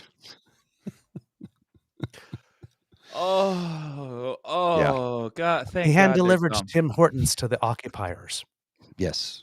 Skippy was literally Skippy the dishes. Was literally Skippy the dishes for a while. How do you know you're fascist as a Canadian? Well, here's your side. Yeah, here's brings Tim you Hortons titties. donuts. Super sad. As you're holding 100,000 people hostage. Jesus. What a guy. Oh my God, I just realized something. How do you know you're fascist as an American? He brings you McDonald's. Donald Trump did that to an NBA team. What is Yeah. it with fascists and loving fast food? Christ. Doug Well, Ford remember can't when get he- enough of his smile cookies. The I NCAA love championship football team, the national title winners, when he brought them to the White House because he had shut down the government.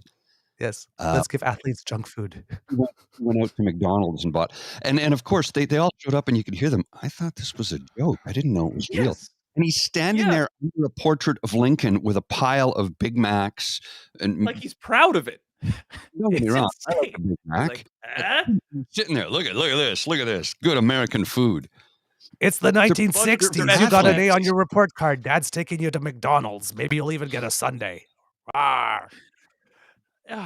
It's like these guys are athletes. They're on very strict diet. You know, the nutritionist for the team is going, oh my gosh. Yes.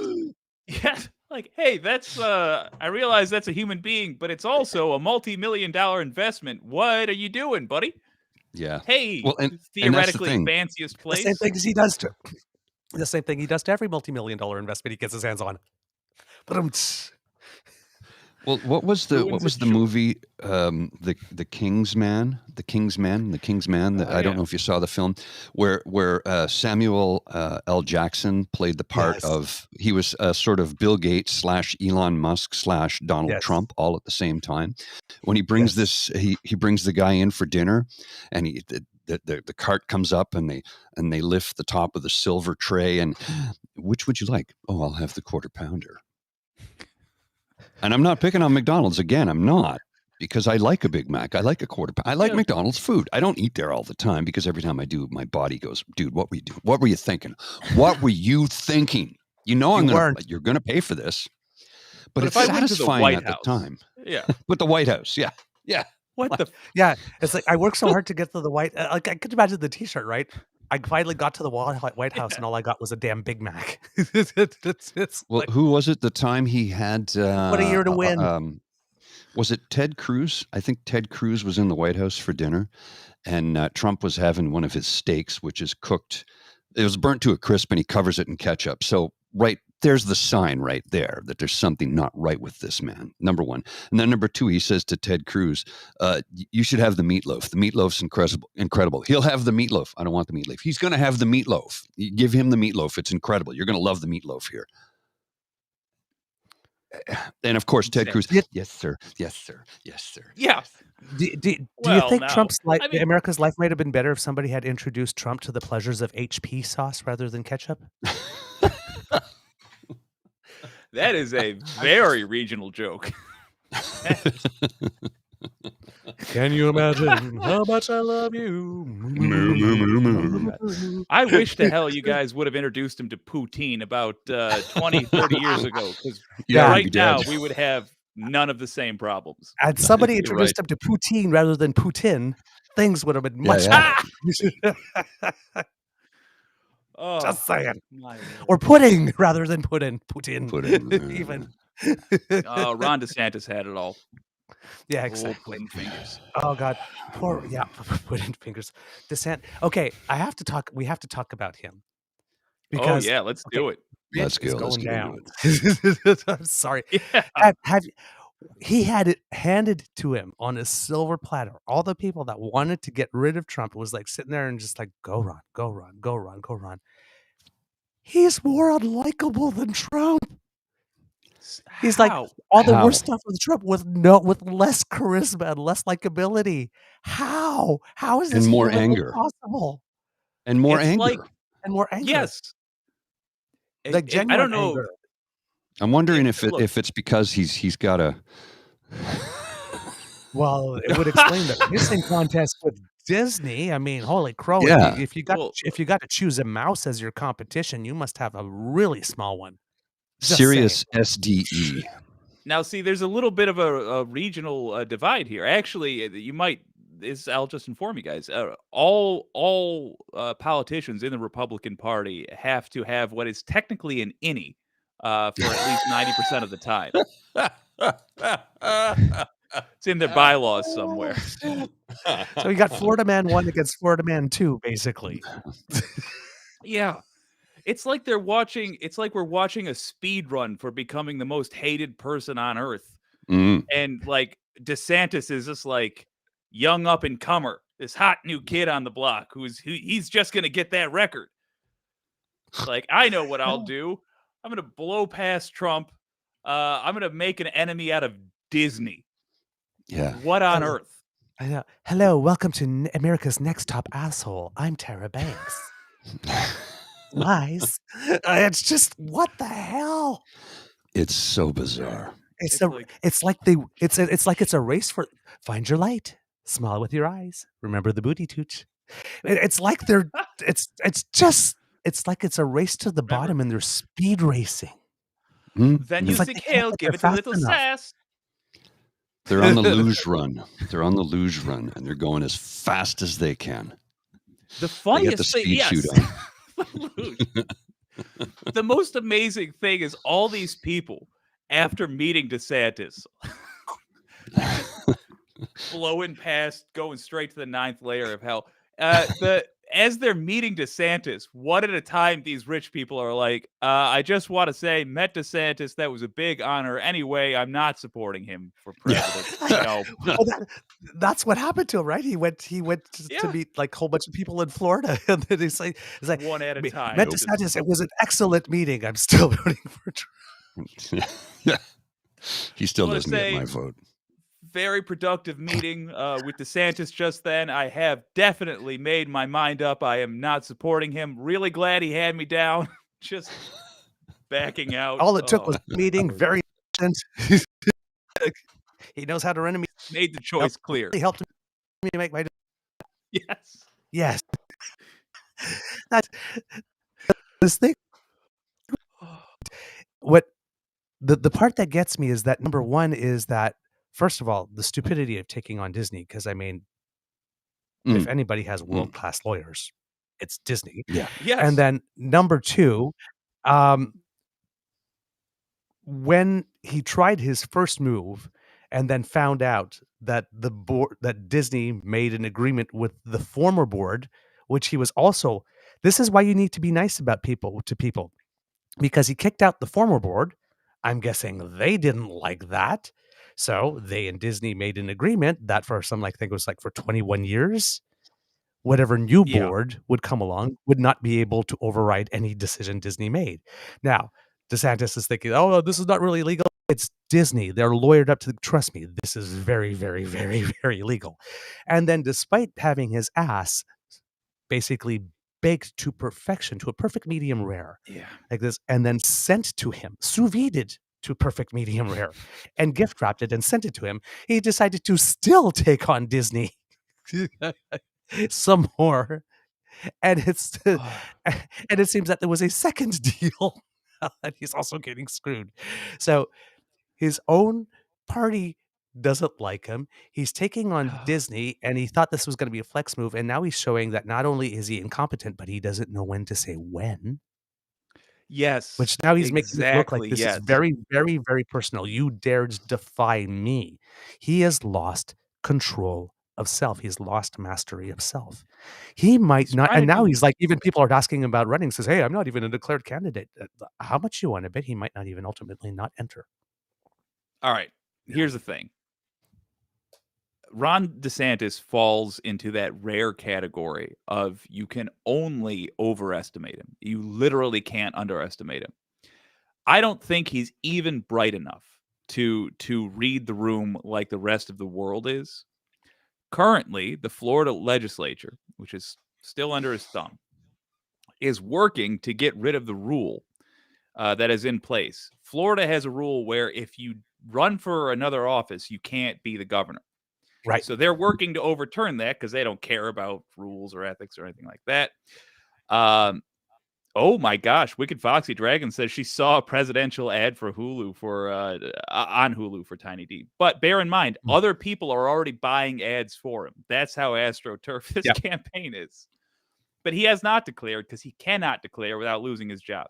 He does appear to be taking steps to make that rule no longer in effect. So it does look like his intention is to run.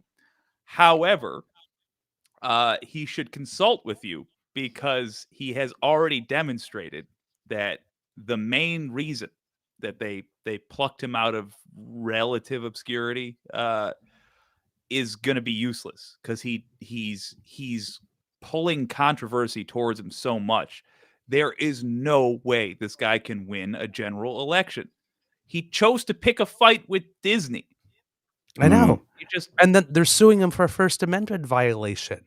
Yeah. And this place is pretty much clear cut. Disney expressed its opinion against the Don't Say Gay bill law, and then he pushed them for it. And I guess he's clearly, by what he said, he's made it such a personal vendetta that, I mean, this is a slam dunk. He's going to lose. Oh, God. He's going to get annihilated. And he's just going to keep looking foolish.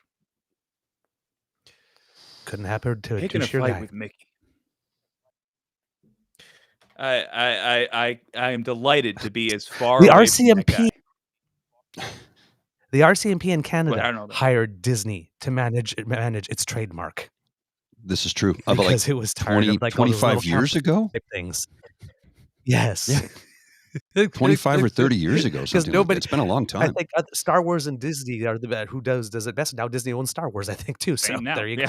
Right. Yeah. So yeah, guy's picking a fight with Luke Skywalker, for God's sake. Yeah.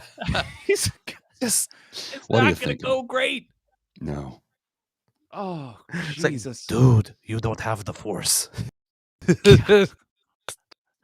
This guy thinks he's Darth Vader. He doesn't get that he's Huxley. Yeah. Okay. Amazing. Now here's another one. This one's just for fun. Mike Lindell. Okay. He vowed to award $5 million to any cybersecurity expert who could debunk his data when he said he had all this data from China that said that the election was a fraud. And it turns out that some guy, Robert Zeidman, a man with decades of software development experience, did do that. And in fact, it wasn't that difficult, because he basically went back to Mike Lindell and says, your data doesn't even contain data. And then Mike Lindell, of course, in Trump fashion, would not pay him the $5 million reward. So Mr. Zeidman sued Mr. Lindell. And in the decision, basically, on the foregoing analysis, Mr. Zeidman performed under the contract. He proved that the data that Lindell provided and reflected represented information from the November 2020 election, unequivocally did not reflect November 2020 election data. Failure to pay Mr. Zeidman the $5 million prize money was a breach of that contract, entitling him to recover it. Boom. Hey, Grizz, you want to hear the cherry on top of all this? That guy is a 2-time Trump voter. The guy that Zeidman? Yeah. That's crazy. That's crazy. Votee. Yeah. And yet he's going, look, facts are facts. Data is $5 data. million. It's simple. Yeah. And 5 million's 5 million. Yeah. Like, oh my God. He actually marketed it as a Prove Mike Wrong challenge. He actually marketed it as a Prove Mike Wrong challenge. Was he think he's the amazing Randy or something? Like, he thinks he's the amazing Randy, and he doesn't realize he's the fortune teller. yes. Yeah. Yeah. It's astounding. And by the way, if you had any questions as to whether Mike Lindell genuinely believed this stuff, it was just a substitution cipher. All he did was have some employees change out characters in like Microsoft Word. Mm-hmm. He knew exactly what he was doing. Oh, yeah. So, Mike, we now can definitively say Mike Lindell does not believe the election was stolen. Been lying this whole time. Liars who consort with liars to lie, scheme, cheat, do anything they can to put more money in their pockets, deceive the public. It doesn't matter as long as they get rich and get powerful in the process. And this is what the new conservative movement is all about in both our countries. Period. Yes. Period. Yeah.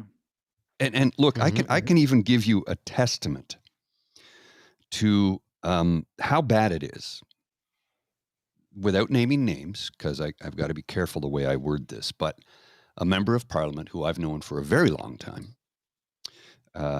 in the Conservative Party, who during the last election turned to a dear friend, a dear mutual friend, and said to that dear friend, "Which position in cabinet should I choose?"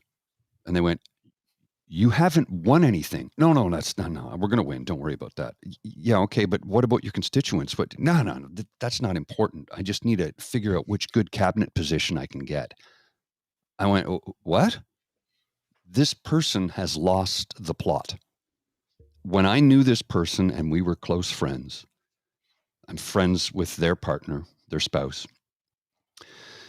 They were a good person, and when they first were elected as a member of parliament, we all went out for a celebration at Mama Teresa's, which is a traditional haunt just around the corner from me. It's a famous restaurant in Ottawa where politicos have been going for 50 years.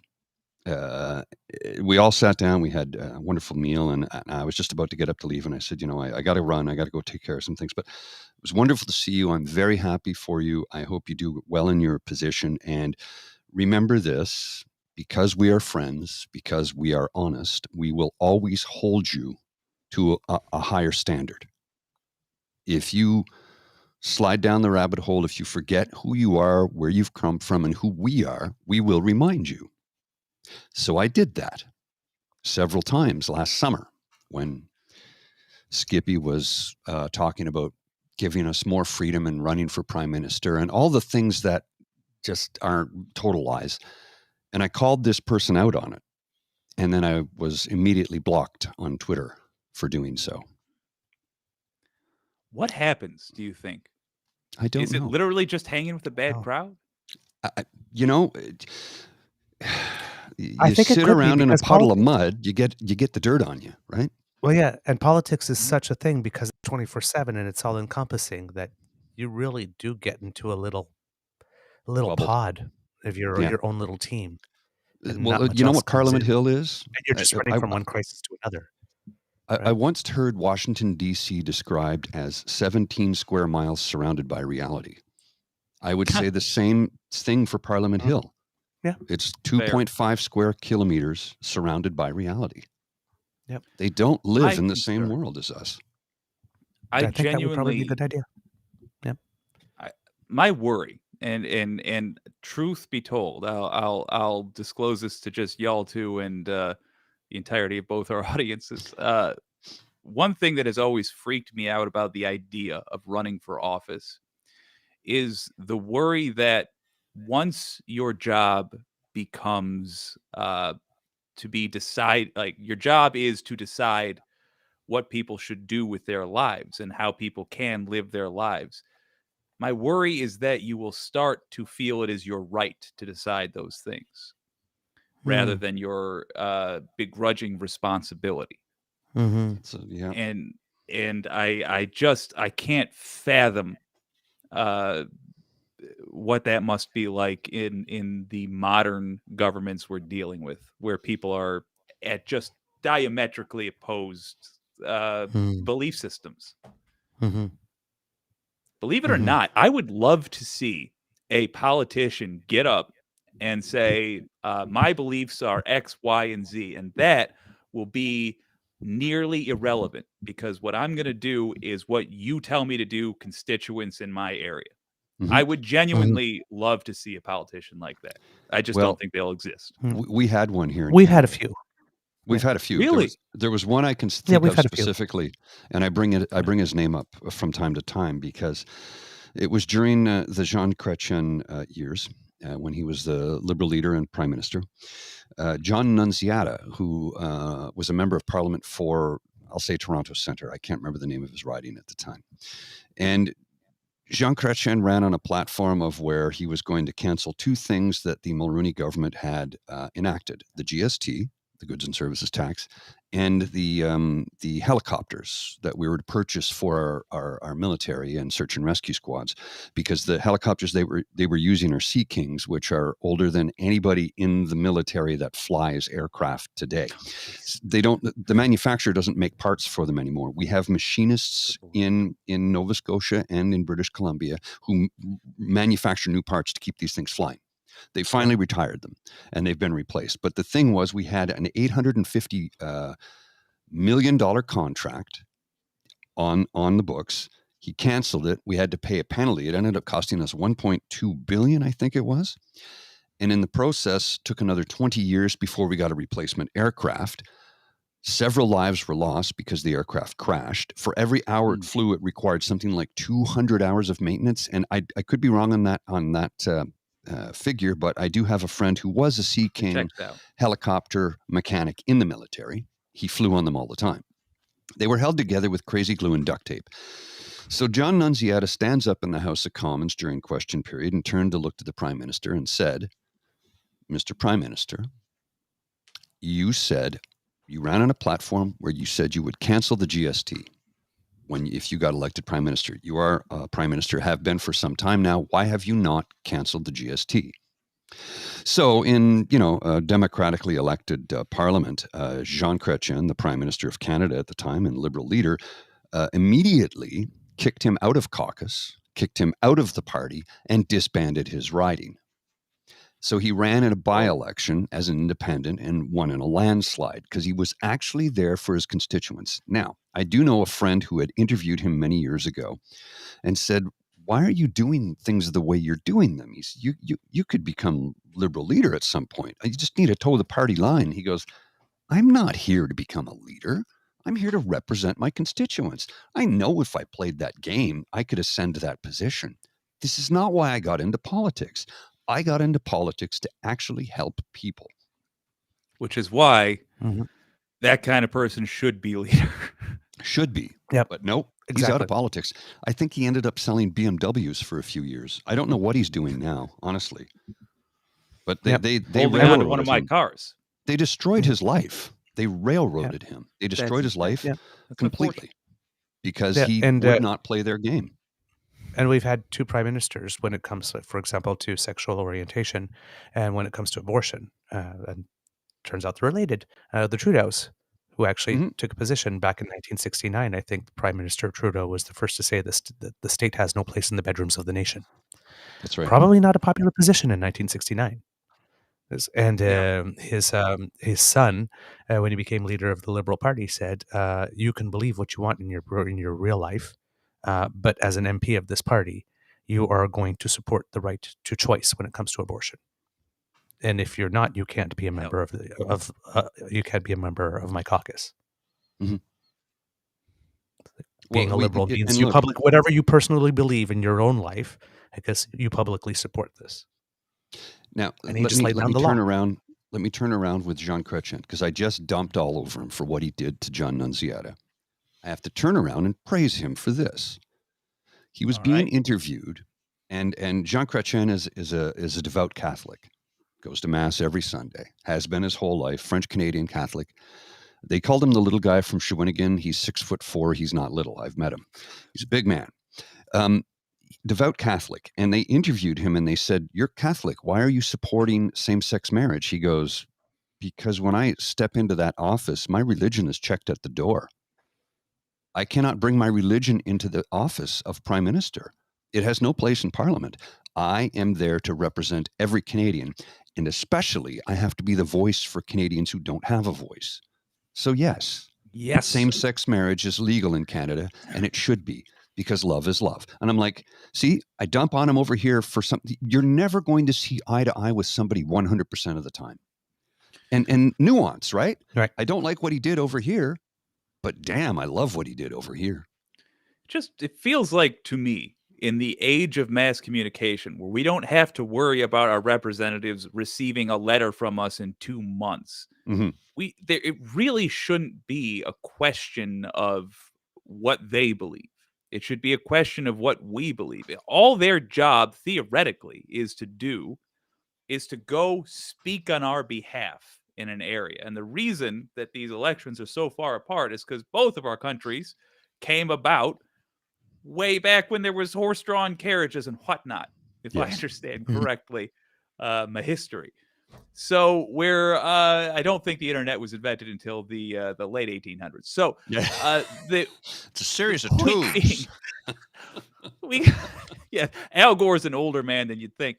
The point being, I feel like we should make an effort to or rather re-examine what we think of these positions as, rather as these people being our modern royalty. Mhm. Really start looking Mhm. at them like employees and just be like, heads up, your employee evaluation is in 2024 in this district, and right now I'm thinking I'm going to fire you. So if you don't want to do that, here's your checklist. Yep. Hopefully we can start doing that more often. Wireless Mike 73's comment. That's a true public servant. And the two key terms there, public servant. Exactly. They're not royalty. Boom. They are not monarchy. They are not ascending to a position. They were elected to that position. Do me They proud, were cricket community. for the public. They are our employees. Pierre Poliver is Exactly. the worst employee we've ever had. And Boom. I've tweeted him that several times. You are a terrible employee. I would fire you if I could, but I have to wait a couple of years before I can fire you. You get to work out your contract, right? Here's the thing. If I was an employee at a company and I had an ironclad contract and they decide we're going to let you go, they have to pay out my contract. Yep. Well, he gets paid out and he gets to work to the end of it too. Ugh. Yep. Now, But- Jake, you were. No, Oh, go ahead. After you, sir. No, go ahead. I You didn't had have something. anything really Okay. clever. Because this is making me what Mr. Grizzly said is making me think of like something that we've been doing a lot on our show. We always have a little portion that says because democracy is something that we do, and we ask people to do something to get involved.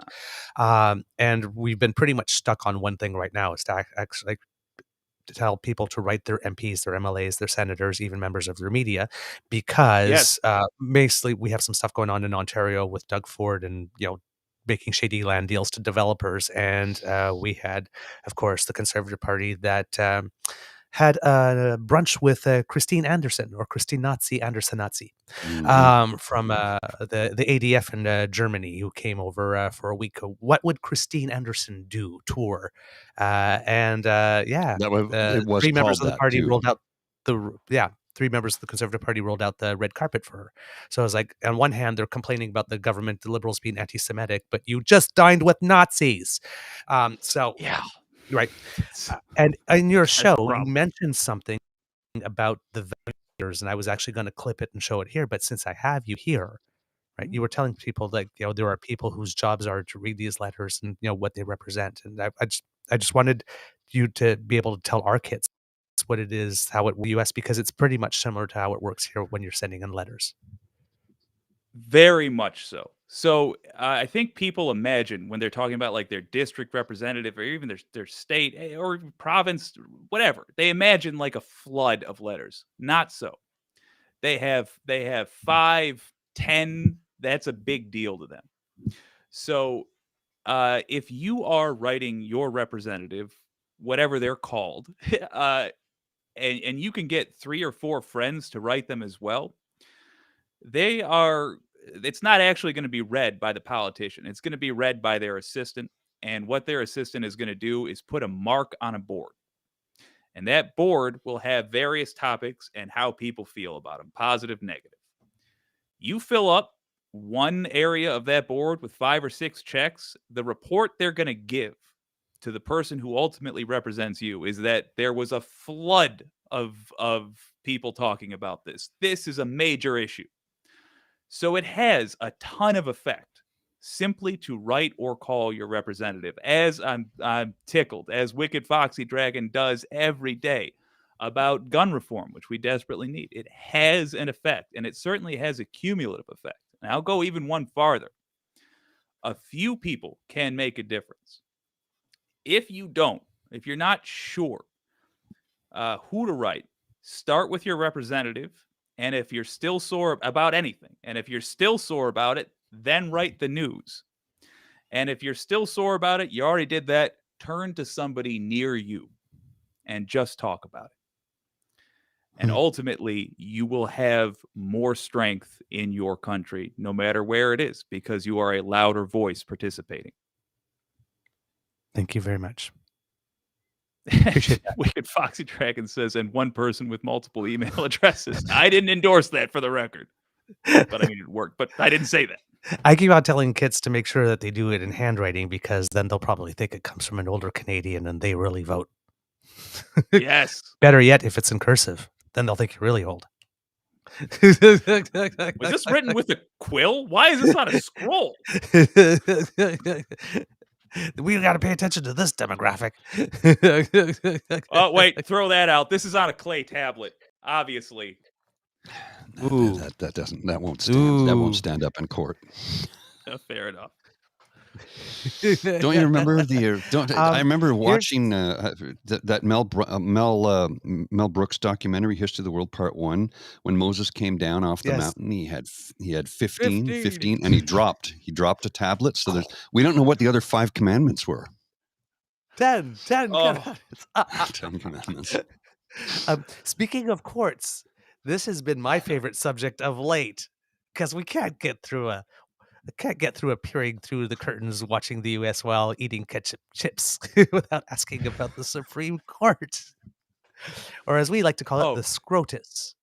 Not the SCOTUS. Can I real quick just throw one thing before we go to that? Please do. Mr. Grizzly, the last time we were on stream together, you had about 24 softball jokes that I totally missed live that I was rolling at later. Yep. Oh. Credit where it's due. I owe you retroactive laughs. No. Feel free to use them at will, sir. Oh, yeah, out in the public domain. Oh, good. Cheers to you. Everything is stealable from this show. Everything is stealable. SCOTUS, what are your thoughts? Okay, well, there's a lot of stuff going on. Now, the Clarence Thomas is the main thing. And then, of course, we reported the other day on Justice Roberts deciding to decline the invitation to come and testify to Congress about the fact that there does not appear to be any formal code of ethics for the Supreme Court. And not only is there not one, they don't seem to be interested in passing one, even though even if they passed one, there's no way to actually enforce it.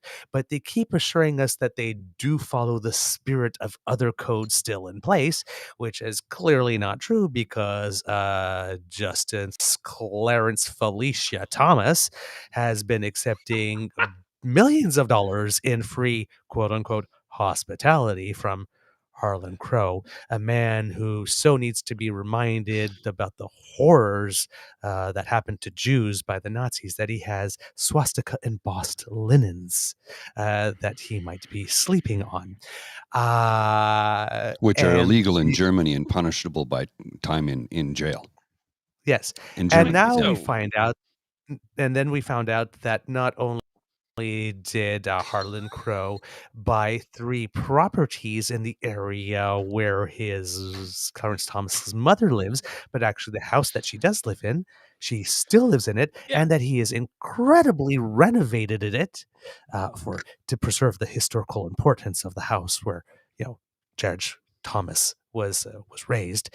But she's getting an incredible benefit, and now we learned that Neil Gorsuch had a property that he had a 20% stake on for sale, and it was on sale for about 2 years, couldn't be sold. And then after being appointed, a person that has had 22 cases before the court since scooped it up. And I'm not sure if Gorsuch got $2.5 million for his share, or if the whole property sold for that, but he did not declare that either. It's almost like people that say we don't need any rules to govern us are people that absolutely should have rules to govern them. Oh, yeah. Uh-huh. Oh, yeah. Oh, hell yeah.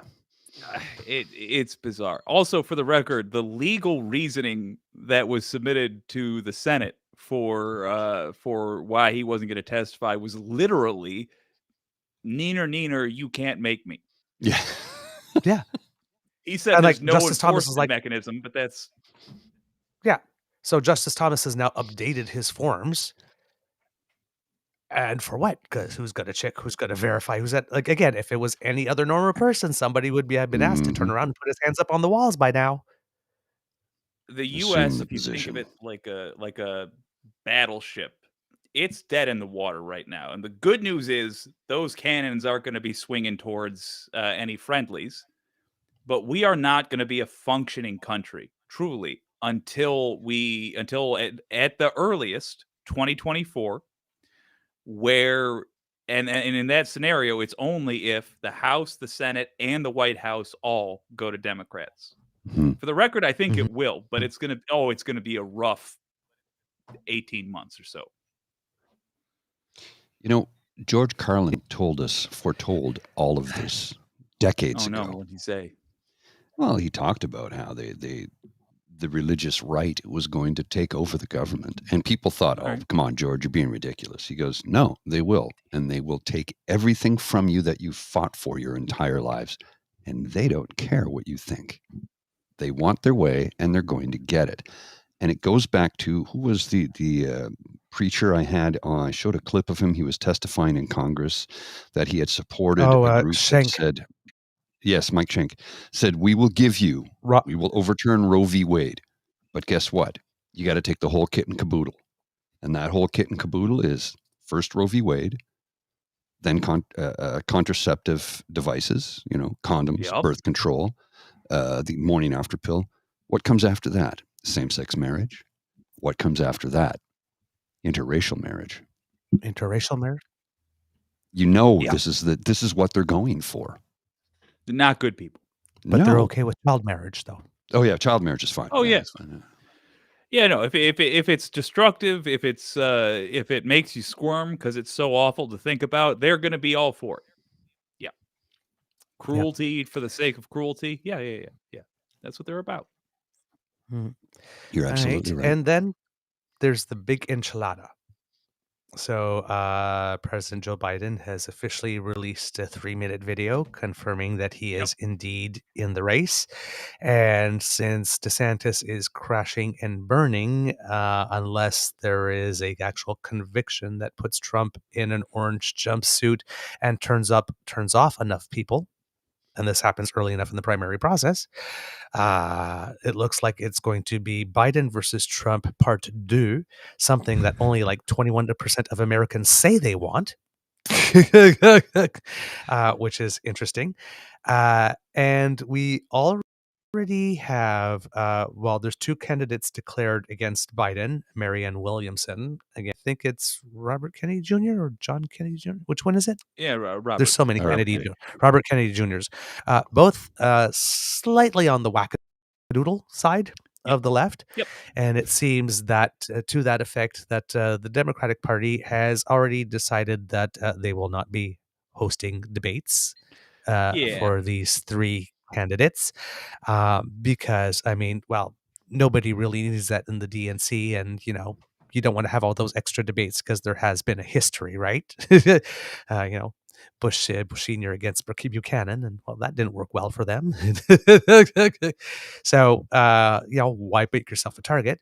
But on the other side, we have Trump pulling a Canadian conservative move, saying that he is unwilling to debate. Quote, I see that everybody is talking about the Republican debates, but my approval or the approval of the Trump campaign before announcing them. Yeah, there's a reason for that. When you're leading by seemingly insurmountable numbers, unless, again, you get convicted and people turn on you, and you have a hostile networks with angry Trump and MAGA hating anchors asking the questions, why subject yourself to be bold? well, you could have sued last time and you didn't, so clearly you weren't libeled because it's not like you are allergic to court action. And abused. Also, the second debate is being held at the Reagan Library, the chairman of which is amazingly Fred Ryan, publisher of the Washington Post. No.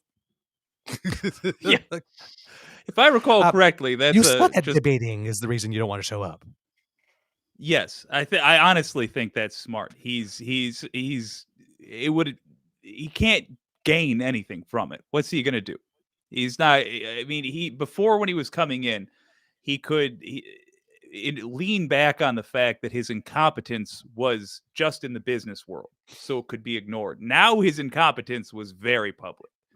What's he going to talk about? How many people he let die from COVID? How he so many people. Economy? Nobody let more people die than me. So many people. I set records. There was lines in New York to get into the morgue. It was that popular. Yeah, Hottest club in town.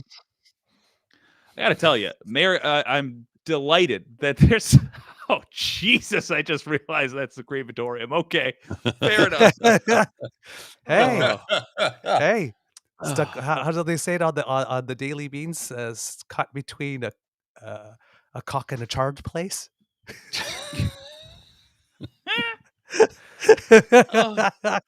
Look, thoughts on all this, man. I got to tell you, if you get nervous about this, just remember Joe Biden already beat Donald Trump, and That's he the did thing, that right? before January 6th.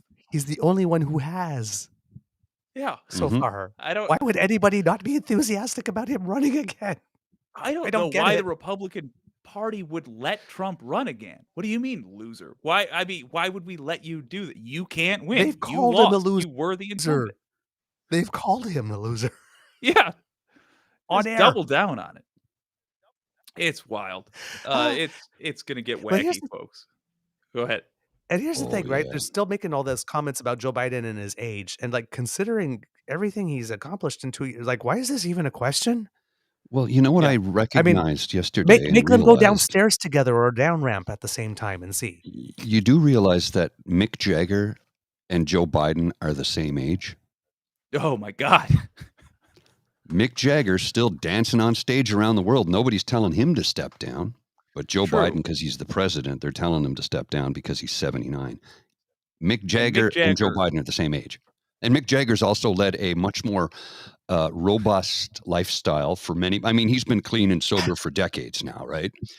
But He's there was also a time looked in like a this- piece of beef jerky for decades. Yes. for decades. Not as harsh as Keith, but you know, Keith Yeah. Richards, Oh, mine, God. you know. But it's like one guy over here, yeah, he's great, he's a rock star, he's awesome. That guy needs to step down, he's too old. The double standard. Yeah, I'm not a fan of that. And how is Trump better? It's like, You're going to tell he's me not. I mean, And is he physically if we fit? compare their No, he can't physical walk a flight of fitness- stairs. Physical I mean, fitness. 70. Yeah, it's not Trump even might close. be like Trump might be slightly younger, but every single organ he has isn't. That's for sure. Yes, every single organ he I'm surprised that has man's is still powered alive. by wishes and hopes. Mm-hmm. Mm-hmm. I don't know Oh, how yeah. that man's still alive, considering what he's done to his body. Well, it's, you know, it was just, there was And all the places a he's stuck story in. the other day about how when he was the president, he would not step foot in the Oval Office before noon. Because Yeah. he had the morning he called what it was known as executive time. And I'm like, so somebody came in, spray tanned him, put that mop on his head and changed his diaper, and then he started work. But he I never believe spray that. tanned his balls before he met Tucker. I'm sorry, I had to. I had to. You set me up. It was good. That was good. That was a good one. That was a good one. I forgot that Tucker Carlson has talked about that. This guy that influences millions of people has discussed spray tanning his balls.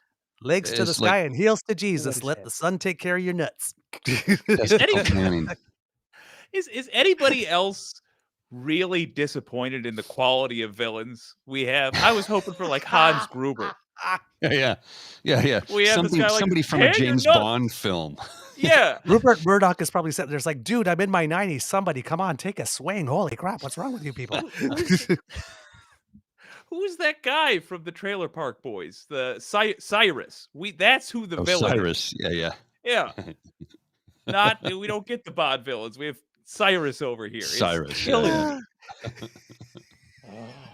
Worst case Ontario, eh? Well, it's not rocket appliances. No, Ricky, that's not what the saying is. What? Rocket appliances? No, Ricky, it's rockets. Never mind, Ricky. More Jeez, penguin guys. than penguin. I can't do bubbles very well, but a friend of mine who was a very good-looking man, for one Halloween, he decided to do bubbles. So he put his jaw out, he put the Coke bottle glasses on and slicked his hair back, and we all went. It put a mirror up. You couldn't tell them apart. It was disturbing. He had to get a headache from the glasses. Oh, though. yeah. Well, and the guy who plays Bubbles doesn't look anything like that in real life. He's also a musician. He was in a band called The Sandbox, and they had a hit song. They won a Juno Award as well. Yeah, he's a very talented musician. Yeah. So when you see him playing guitar, guy. Oh yeah, he is. He's very talented. Well, he created a character. He was just on the set because his friends were producing the show, and he started clowning about, and they go, "That's good," and he created the character on the spot as a joke. It wasn't supposed to be part of the show. The producer Mike Clattenburg liked it so much he just wrote the part in. Oh, wonderful! That's amazing. Okay, you got it. That's the Kit Mars Falcon made me laugh my head off. Who said more penguin than the kingpin? Yes. Yes. That's why I lost it a couple of seconds ago. I'll let you guys in on a sneaky thing that my brother and I used to do. That Mars Falcon, you're the man. Thank you. We used to, like the animated series Penguin, like the Danny DeVito. My brother and I come from the whites. So when a bunch of honkies would be together, laughing at like poorer people or people that are like, or just like laughing about something that's only a rich person problem. Mm-hmm. My brother and I, because if it'd be like God help us family or something, we would start laughing with them, but we would do the penguin laugh to like signal to each other that we're making fun of it. Work that in if you get the chance. It's very good for the soul.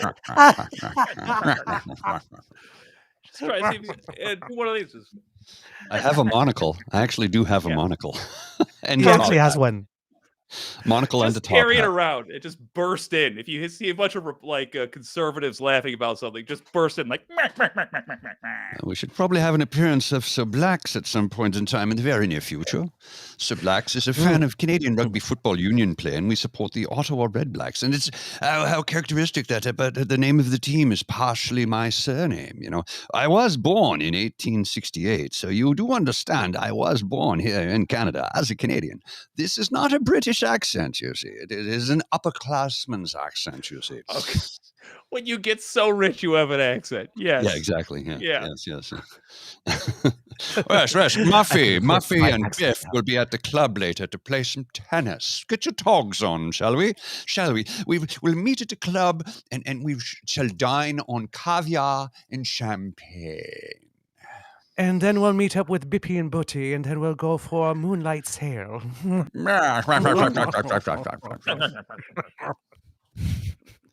Very good. That's Butty. Very good. Oh, well, good to see we're hanging out. Are we getting tore up? Fantastic. Halfway there, fellas. There was a TV show. Magnificent. There was a TV show that was on only like for like 7 or 8 episodes at one point called High Society, which was brilliant. It had Jean Smart in it. Who's like I remember the show. Actress. And then it was Mary, only about what was it? 2 years? Was it 2 seasons? Did they have not two seasons even like one season? Yeah, it was one. Just one, and maybe not and even it was a full hilarious.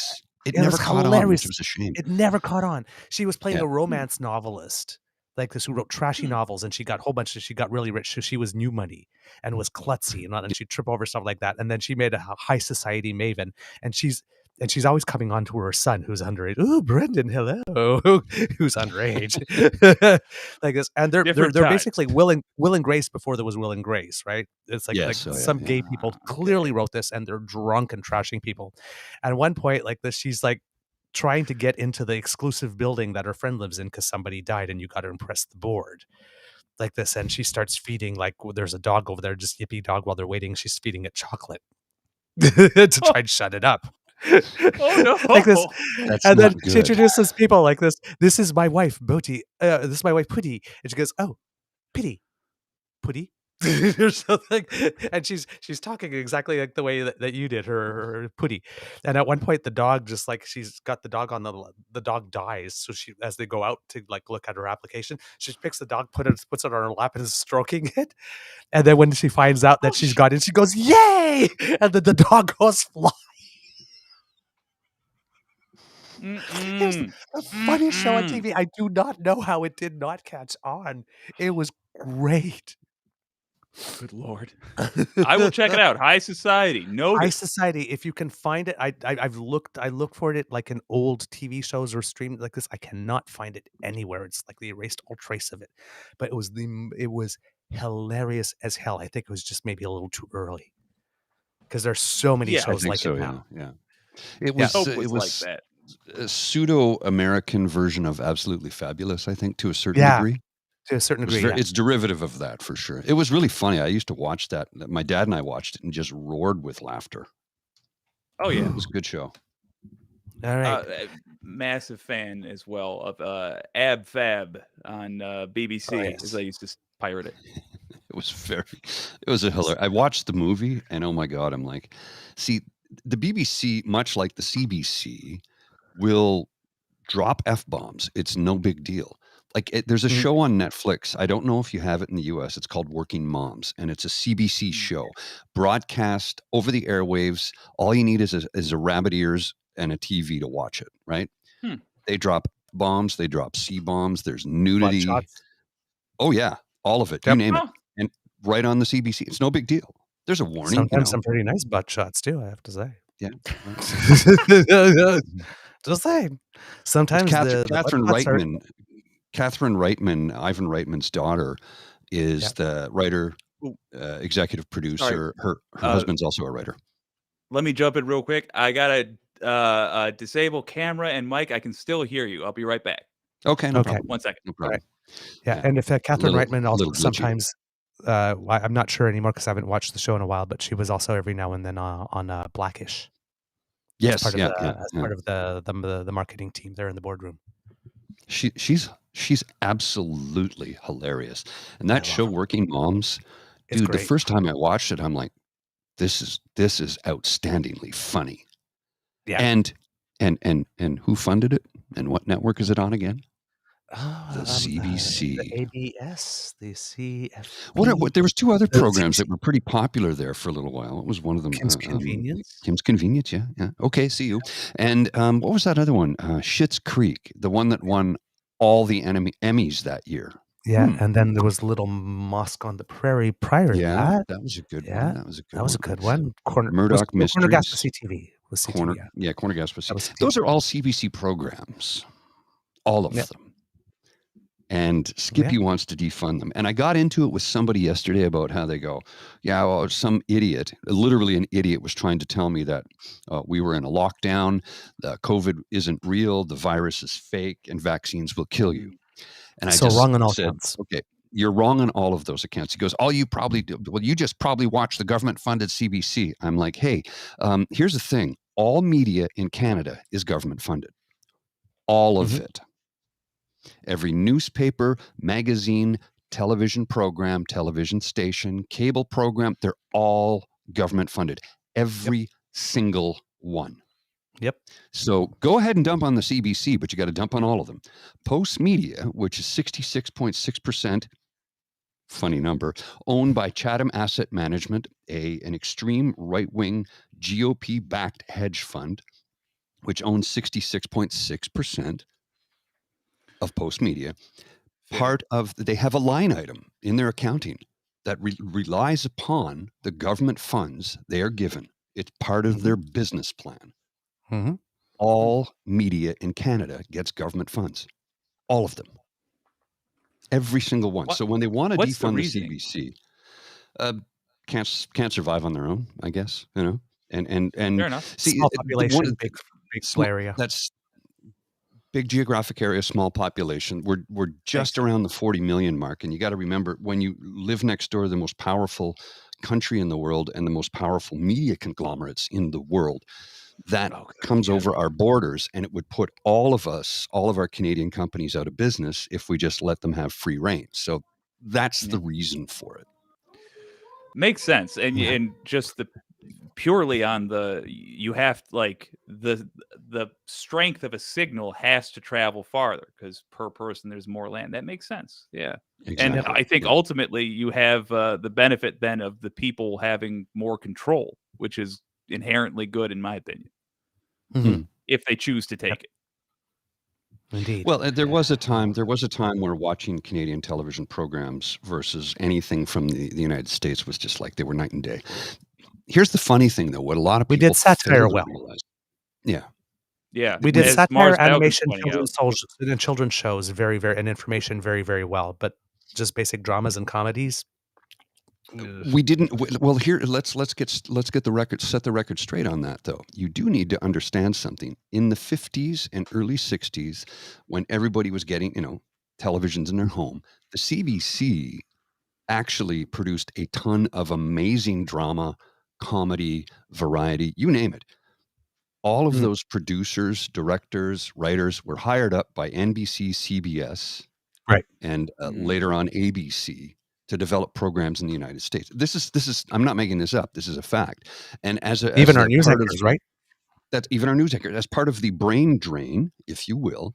There wasn't the quality people all left for bigger paychecks and brighter sunny days. And I get it. You have basically an unlimited budget to do whatever you want. So the people that were left behind were floundering. They had no training. They had no skill set. They were not masters of their craft. It took them years to get good at it. And a lot of people came back to Canada because there's work for them here now. At one point, if you wanted to work in television or film, you had to go to California. That was it. It's not true anymore. And at one point, you had to go to California. You had to go to Hollywood if you wanted to work in music. Hollywood or New York to work in music. Again, not true anymore. Case in point, well, all the Canadians that have dominated the Billboard charts for the last 15 years. And then you take into account that you don't even need a record company anymore. Billie Eilish recorded a #1 hit record in her bedroom with her brother at her home on less equipment than I have right here, right now. So the times have all changed, but creatives can get their product out to the world from anywhere on earth now. And we see it all the time. Absolutely. So when they say, yes, Canadian television in the 70s, there was a lot of bad, low quality production. They just didn't have good quality people to produce them. And it was terrible. It was. You could By see the it start 90s, to you had it fixed. Oh yeah, you could see it start to improve in the 80s. By the 90s, it really got good, and now, I mean, now it's everywhere in the world. But it took a long time. It did. I think. You got to remember, for those of us who fondly recall Due South, which was a Paul Gross and Paul Haggis written, Paul Gross produced, directed, starred in. Great program. Love that show, and I still watch it from time to time on the YouTube. And you look at it now, and somebody says, well, it's dated. Well, it's 30 years ago. Of course it's dated. Yeah. But the character of Benton Fraser, he's not dated, because he was this stand-up, super smart, well-educated individual. And they're like, how'd he get his education? My grandparents owned a library, so I spent most of my time in the library reading when I lived in Whitehorse or wherever it was. So, the times have changed. The production quality has gotten better. The people have gotten great at their craft, and we see it. We see it, Absolutely. Oh, I think hello, it's Diane from. Good to see you, Diane. Hello from Australia. That's awesome, man. I think with the media, what is easy to forget is how expensive it used to be to literally ship out the product. Mm-hmm. If you even a like a local TV station, the cost of running that tower that you see in these TV stations is it's measured in the hundreds of thousands by the end Oh, of the yes. year. It Oh, it sucks up so much energy. Mm. The fact that we're doing this with like what for pennies, massive difference. literally. Yeah. Mm. Yeah. Yeah. Now, I mean, our cost to like there was a lot of upfront cost to buy all the equipment to do it, right? Like these are Yeah. $300 a pop, right? Just to give you numbers, the mixing console was $800. The monitor, it all adds up. But the thing is, comparatively speaking, somebody can you could start it with a basic laptop. You could start it with a $200 Chromebook. You could literally start a YouTube channel with a $200 Chromebook. Absolutely. Yep. You know, Yep, and yep. get your signal out to the planet. Now, you know, whether it connects with people or not is a different thing. But your limitation, the bar has been lowered to the point where you can do it if you want to. Absolutely. And Yeah. I'm delighted with that, by the way. Yeah, me too. Me too. I yes. Go ahead. Finish Go the ahead. thought. I was just going to say, by default, the restriction before, because it was so expensive to put things out, is we were getting all of our media made for and by people that were wealthier than average, and I like that that's no longer the case. You're right. It's no longer the case. Yeah, it just isn't. Yeah. I got one light here that we keeps had changing one- colors on its own. What's going on? I don't know what's going on. Here. Oh darn. Oh my God. Everything's just gone haywire. Okay. All right. Well, somebody put in a comment. I can't find it right now about. Oh, there we go. Mars Falcon again. Ryan Reynolds alone is enough to cause the USA to invade just so we can lay claim to him and declare Ryan an official national treasure. Not going to happen. He's all ours. And first of all, he's all Keep mine. trying to grab I called dibs. Well, actually, if my Beaver sweetie decides he ever has enough of me, then Ryan Reynolds is all mine. I'm 'Cause not I'm gay, actually in but love that with my Ryan Beaver sweetie. Reynolds is a good-looking man. I mean, yeah. It just, if he asked, same. Yeah. Just for the bragging rights. Yeah. Yeah. You know which movie, right? When they redid the Amityville, Mhm. when they redid Amityville with him in it, I swear that movie was just it was the same thing as The Ghost Whisperer. The reason to see Jennifer Love Hewitt in a negligee, it was just a reason to see him in like pajama bottom shorts with no top. Absolutely. He was bare chested a lot Absolutely. in that movie. Frankly, I would have been disappointed otherwise. Hey, come on, Sexiest you horror got Ryan movie Reynolds there. What are you doing? ever. If he didn't show up without a shirt, come on. Sure, I'll take my shirt off for a few million. He's like Matthew McConaughey. You know, you come down and visit me in Texas. It gets pretty hot down there. We might have to take our shirts off. All right. All right. I like the idea that there's like a class of actor that just becomes so hot that everything's accidentally a porno setup for them. Yeah. Oh boy, sure is hot building this deck. Just shirt bursts open. Whoops. It just after I started doing 100 crunches a day, this just happened. It happened. Yeah. All the buttons. I don't know. It's like it's like Randy on the Trailer Park Boys, who never wears a shirt and has that giant gut. So the guy who plays that part, by the way, he actually isn't that big in real life. He forces his gut out all day long. He says, "I got back problems as a result." And he I think he was a sales rep for a large fizzy beverage company. I don't know which one, so I don't want to get sued if I say the wrong one. But he was a sales rep, and he was just on the set. And again, same thing. They invented the character for him. He turned it into a career. Doesn't that just seem like the most fun place to be filming? Good Lord. God. Oh God, yeah. I don't. Well, Dean said it on the Dean Blundell show. He said it, and I completely agree with him. It's this one television program that is completely inclusive of everyone. Yeah, sure, they're trailer trash. Yeah, sure, they're somewhat criminal, but everyone is welcome at the table. Everyone. Yeah. Race, creed, color, religion, sexual orientation, none of that matters. You're a good person, come on in. And again, Yeah. they're criminals, and they're always trying to find a way to freedom 35, which means they want to retire at 35 and not have to pay for any of it. You don't feel bad Freedom laughing 35. when you're laughing at that show, and that's I always appreciated it for that, for sure, man. Now, Jake, I know you have to go soon. Me too. Because you have a meeting. But I couldn't end without one last little delve into Tucker. Oh He's yeah, just let's do it. Such an asshole. Did you have a chance to catch the "Oh Canada" thing that he did? No, what was Oh, okay. Tucker did an "Oh Apparently, Canada" thing? yeah. We were during the convoy. We were talking on the show that some Americans were starting to make some comments, and we were thinking like we were sort of joking. United States, we're not Ukraine. We don't need to be liberated.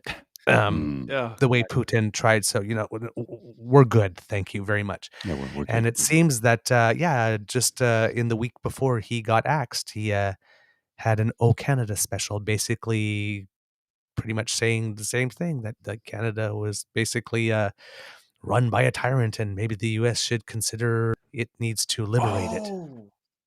Yeah, and when I yes. think of that, the only thing that comes to mind is that scene from Monty Python, The Holy Grail, where they go to the French castle and you've got John Cleese up there. He goes, "No, we have our own Grail. Thank you very much. We don't need you."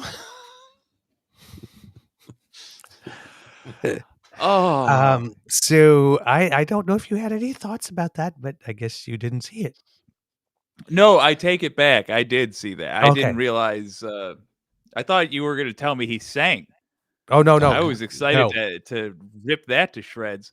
No, yeah.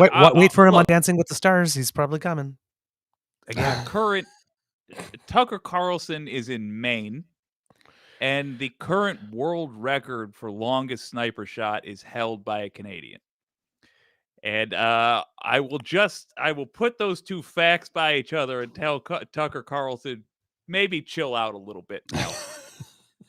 That's he's a big fan of running to the end of his leash and barking. Maybe not a smart thing to do in this particular case, buddy. Just to the people who are watching the show, who like scam the shows, we do not approve. No. Yes. Just pointing out facts. That's all. Just pointing out simple facts. To happen. But no, that was some really. It was one of those things where he said it, and it was days later where it like really sank in what a wild thing that was to say. Like, just to throw out there, like, yeah, maybe we should invade our ally forever, like our biggest trading partner. Yeah, was it a slow news day, Tucker? I don't know. Normally, you guys don't do think about wonder. this at all. Well, he's just trying to distract from something else. That's all it is. He's trying to distract them from something else over here. Look, the Grossman suit. I forgot. Yeah, I think Grizz has it 100%. I think he was hoping that people would raise a big stink about that, so that they didn't about the other thing. Yeah. Still, though, man. That's the kind of thing where as soon as somebody brings it up again, it's like it happened yesterday. He could have gone 4 years if he didn't get fired for something else. As soon as somebody was like, "Did you ever suggest we invade Canada?" Like, you can't ever take someone seriously ever again. No. Once that's been established. Like, right. That's like saying we're gonna blow up the moon. Okay, just go sit in the corner. You can sit this one out. Yeah. It's like this drip thing now. It really, like, because we didn't know what had happened, and it seems that it really was Rupert Murdoch who made the decision. It was almost like one of these, like, there's going to be some changes here and you're going to accept them, and now we're going to kill this chicken to scare the monkeys. Because and it seems that all these the talent from Fox, there's a lot of talent from Fox right now that may not be able to be hired, not only because of what they said, just because they're not credible, but it seems that companies that insure media companies against false statements are now less willing to help insure companies that would hire these people should they go to them.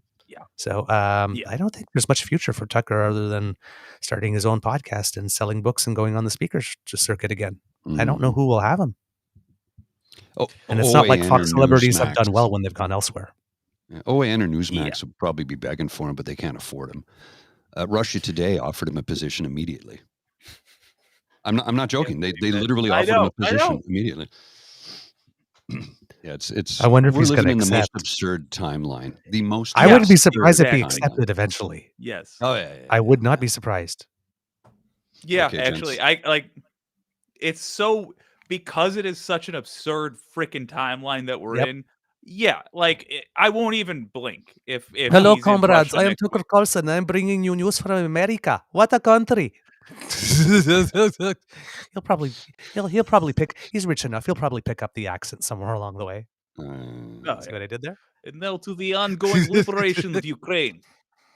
It's gonna be. I'll tell you, folks. As awkward as things are right now, Can we say we're you're calling it? watching the. Yeah, well, as nightmarishly embarrassing as they are right now, you're watching the United States, like with its pants around its ankles, sobering up, being like, okay, it appears that I fell asleep at this kid's birthday party.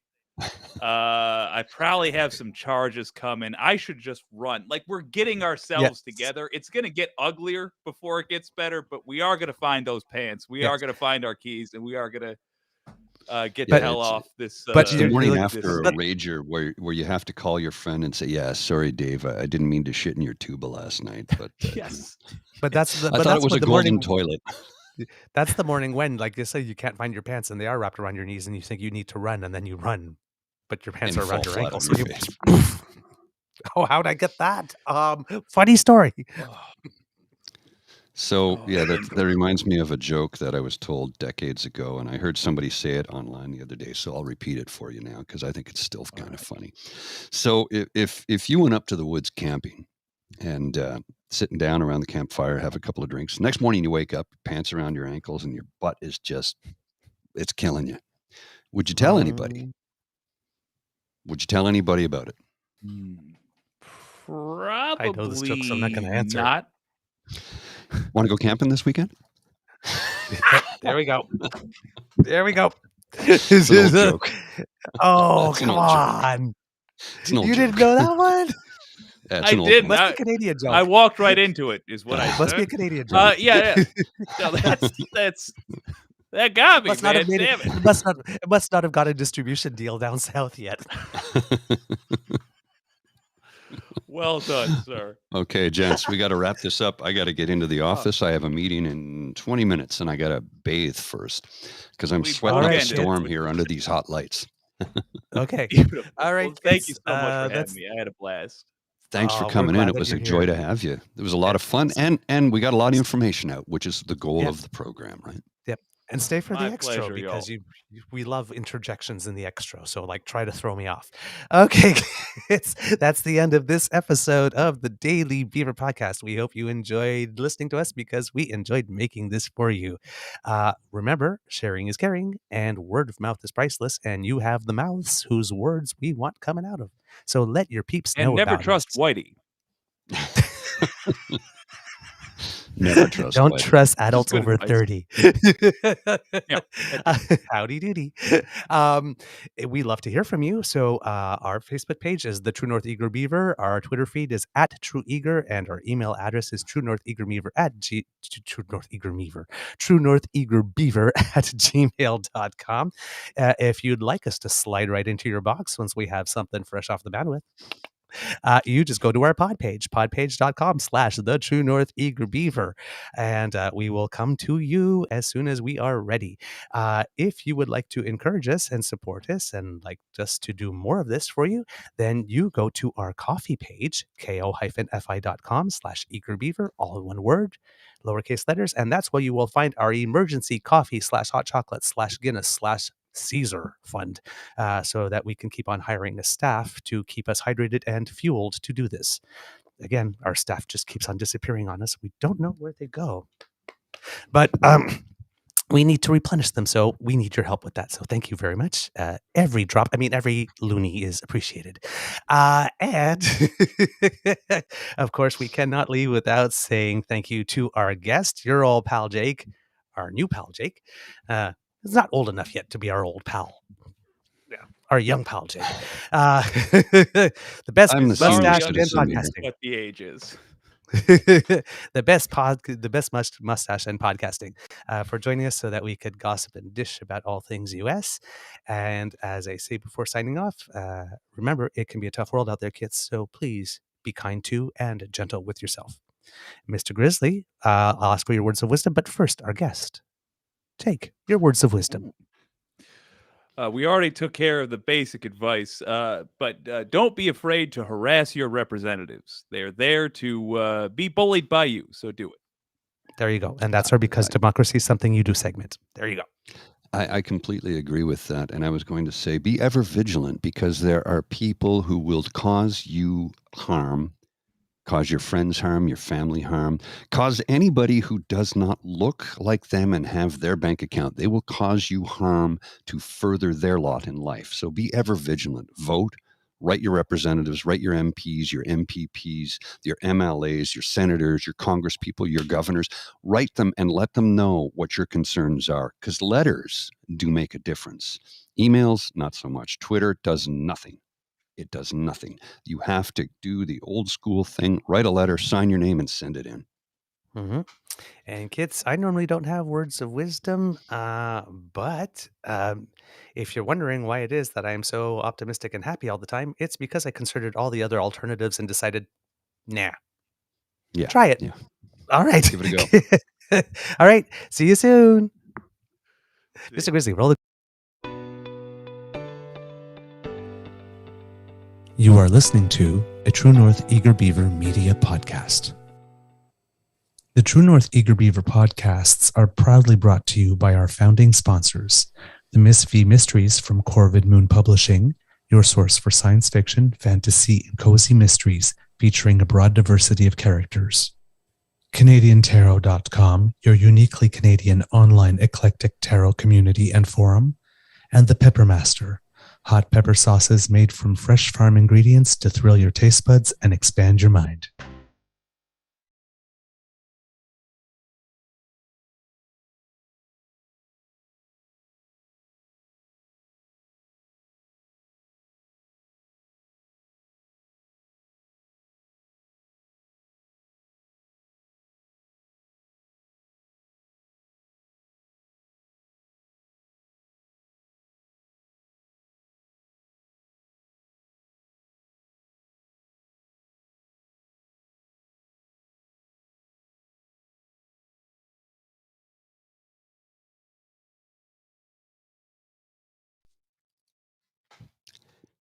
Really gotta run, but I'm going to leave the folks with this imagery from new style retail packaging in the butcher's aisle.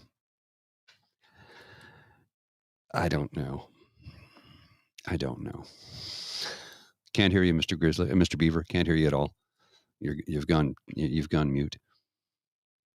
Yeah. Oh, I was just saying thank you There you to are. the kids who joined us and all the wicked kids who joined us today as well. Nice to meet you. Thanks again. Take care. Welcome back We anytime. gotta go. Bye. Bye. Bye, Jake.